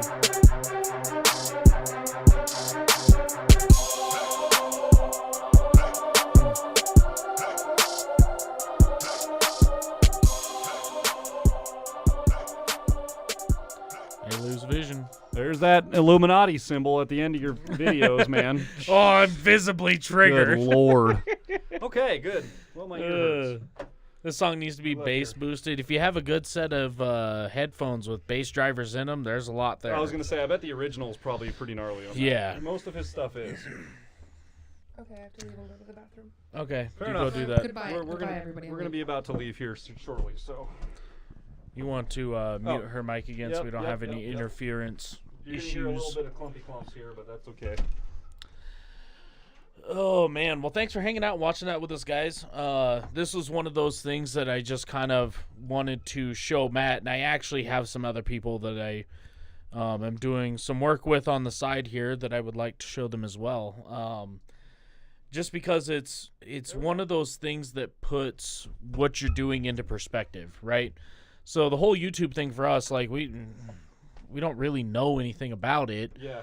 But, I mean, Church didn't know too much. He just knew he had his talents, and, you know, somebody was there to talk him into giving it a go. Yeah, he even admitted he needed a coach, you know? Yeah, like, yeah. He even Like, said, he like, just he coached me didn't through the really whole want to YouTube do thing it and- because he didn't know how. He was like, Yeah. I don't want to do it because I don't really know how to be a Yeah. YouTuber, you know? Which there is no, I don't really think there's an instruction book other than make content and make sure you're It's consistent. And consistent and, you know, try and Yeah. be relevant if you can. If not, you know, whatever. Do something that's attractive to people. I don't know. Tucky, we'll see you later, man. Love you too, Kenna. Hello, Kenna. But yeah, this is one of those. I mean, how many times do I reference Upchurch when I talk about having a grind and doing things online and YouTube? And it's like, dude, all you have to do, look at Upchurch. Upchurch doesn't give a shit what he posts. Yeah. As long as he posts something out there. Like, he don't care what he says. He doesn't care, like, what you think about it. He's just going to put what's authentic and what's real. Gain fame from it. And, like, you know, that's what's missing from the internet. There's so much fake shit out there. Yeah. There's a ton of it. It's because it's super easy to do nowadays, too. Yeah. It's really easy to fake shit and just put out something, you know? Yeah. Yeah. Which is why I say you want to try and make relatable content as well, which, if you think about it, relatable content is not that hard to create. Just think about something that you would be interested in, you know? And the other thing, too, is, like, unrelatable content is also super. I mean, the whole hoarders, the TLC, like, all the weird. Yeah. That gets tons of views, too. So, like, when it comes down to it at the end of the day, you just need to be real with who you are as a person. Yeah. And be real with your people who follow you. Yep. So yeah, all right, man. Thanks for hanging out, David. We appreciate you, man. This is, I think, our longest live stream so far. So far, yeah. 2 hours, 28 minutes. Kenny, you are very late, just to let you know. You are catching We're almost done. Back end here. That's all right. But yeah, no, this documentary is one of those that I watched it when it came out. Now, here's the cool thing. Originally, they were selling it for $20. Oh. And Upchurch was like, no, dude, fuck that. I'm putting it on YouTube. Just so everybody can watch it for free. And the reason he did that is he hopes that it inspires other people to go follow what you're good at. Go do what you want to do. He's like, you know, I mean, they were fighting. There were some stories in this that are left out. Yeah. I mean, there's stories that he's told where, you know, they had to, they were staying at a hotel for the night, but, you know, the hotel manager calls. He's like, bro, fucking, we got like 400 people here trying to catch you going into the hotel and shit. Yeah. So then they get a police escort somewhere else, but then the police escort is a dead giveaway to where he's at. Where he's going. So then they like switch cars behind a building and get to a different hotel. And then there was people that showed up to that, somehow figured out he was at that hotel. Someone's always showed watching, up, man. Yeah. Right. And then they were like, oh, yeah, he's on the 13th floor. And they were like on the 11th floor or something is where they really were. And he goes, dude, I can hear these people partying out in the hallway all night. Jesus. Like, so, I mean, just stuff like that. I mean, people who want to do the music thing, who want to do the YouTube thing, who want to even start a concrete business. It's not easy. Everything comes with time, and it takes a lot of work and a lot of dedication. And people aren't willing to do that anymore. For sure, man. Like, for sure. It's interesting to think about, like, when they made this documentary. It's not very old. I mean, 2018, 4 years ago. So and like, so much has even happened since. That's what I'm saying. Like in that documentary, they talked about, you know, we were talking about, you know, we're not quite to the sold out arenas yet or whatever. You know, but we're hoping to get to that point. And now, if you look at it, Upchurch is literally making posts saying, I will buy the entire arena. I'll just buy every ticket and still play the show. I don't give a shit. Like, it doesn't matter. So it's interesting to me that they were able to make a documentary so fast after everything happened. Like, that was a documentary made over like 2 years of his career. Or something like that? Over 5 years. Over 5. Well, still career. 5 years of his career is, in the grand scheme of things, in most people's careers, that's a very small part of it. You know, so. They were able to make that so fast, and now in the last 4 years, everything has ramped up so much more that I'm interested to see what they're going to do with like the next. If they come out with a part 2, yeah, you would think maybe there'd be a part 2 now. Yeah. Also, another thing that I found was interesting, like the dudes that he's with, DJ Cliffy and Kid Drums. Yeah, they're me. They're like not country dudes at all. So it just kind of goes to show that like. You don't have to be a country guy to appreciate country music. You just these are guys that just appreciated the grind from one dude and like how he was turning heads and like gaining all this following and appreciation. And this was something I tried to show with Ford and Fossil. Like, dude, if you grind, everything else will just fall into place. Falls in line eventually. And like that's the thing. He's like, no, we got to worry about this. We need to get together and listen to this. I was like, bro, you need to just get in the studio, do your thing. And then that's going to be what it's going to be. Mm-hmm. And then I'm going to show up and do my thing. And Matt's going to show up, do his part. As long as everybody's grinding, everything keeps moving. But, you know, they don't want to put in the work and everything comes to a grinding halt. The bane of the Casper scene, I swear, is laziness. It's like bands are all down to go get a set of photos taken. But when it comes time to record their own videos or even their own content to be relevant and open to the world, it's like no one wants to take the time to do that. And it's like, are you sitting on your phone scrolling through Facebook right now? Yeah. So hit record, make some content, Yeah. put it on the website that you're on right now. Yeah. Yeah. And then boom, you're done. So it's not that difficult, and I feel like there's a real problem with the laziness factor in Casper, and that's just the problem with Casper in general, honestly. Yeah. So, but anyways, I digress. That was a great documentary. I learned a lot about Upchurch. Yeah. It's really nice, dude. His mom has got to be just like one of the sweetest ladies in the world. Yeah. Like his mom reminds me of my mom a lot. seems like she was just as surprised as he was, you know, like she just started out as mom, you know, like go do your dreams. Like, I support go you. do Do your thing. And then all of a sudden she walks into a show one night and she's like, yeah, like Deerdorf, you go, man, dude, this thing's big. Like this thing getting a little big. He's like, oh shit, this thing's getting a little big, aren't you? Like, yeah, to the point where you're like, oh, I told him to do the thing and damn, he did it. Yeah. Way to go, man. Like, way to go. Oh man, it's bad. I'm ready, dude. Vibe, not the genre. I gotta piss. I need to get a drink of some sort. That's so not a Casper issue. Yeah. Let's wrap it up, shall we? Let's do it. Well, we're glad you guys come stop by and hung out. We appreciate that, and just breakfast with friends, hanging out and cutting it up, and then this documentary. I think I watch it once a year since it come out. And it inspires me to do stuff. It was a cool documentary. Like I said, I learned a lot about Upchurch. It helps me gain a little bit more appreciation for what he did and, what he's doing. So yeah.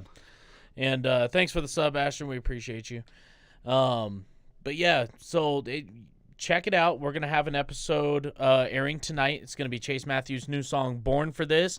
You guys definitely want to check it out. He's just a fantastic musician. Just like Upchurch, he has a story of his own. There's a reason why Upchurch, brought him on and is doing the thing with him because he sees potential. Yeah. So. I mean, you look even in this, everybody that's on his team had some sort of special. Had something like something was different about him. Like that kind of a thing. But with that, we love you guys. You guys stay safe. Have a good weekend, and we will see you tonight when we post our Chase Matthew episode. Thanks again, guys. Bow.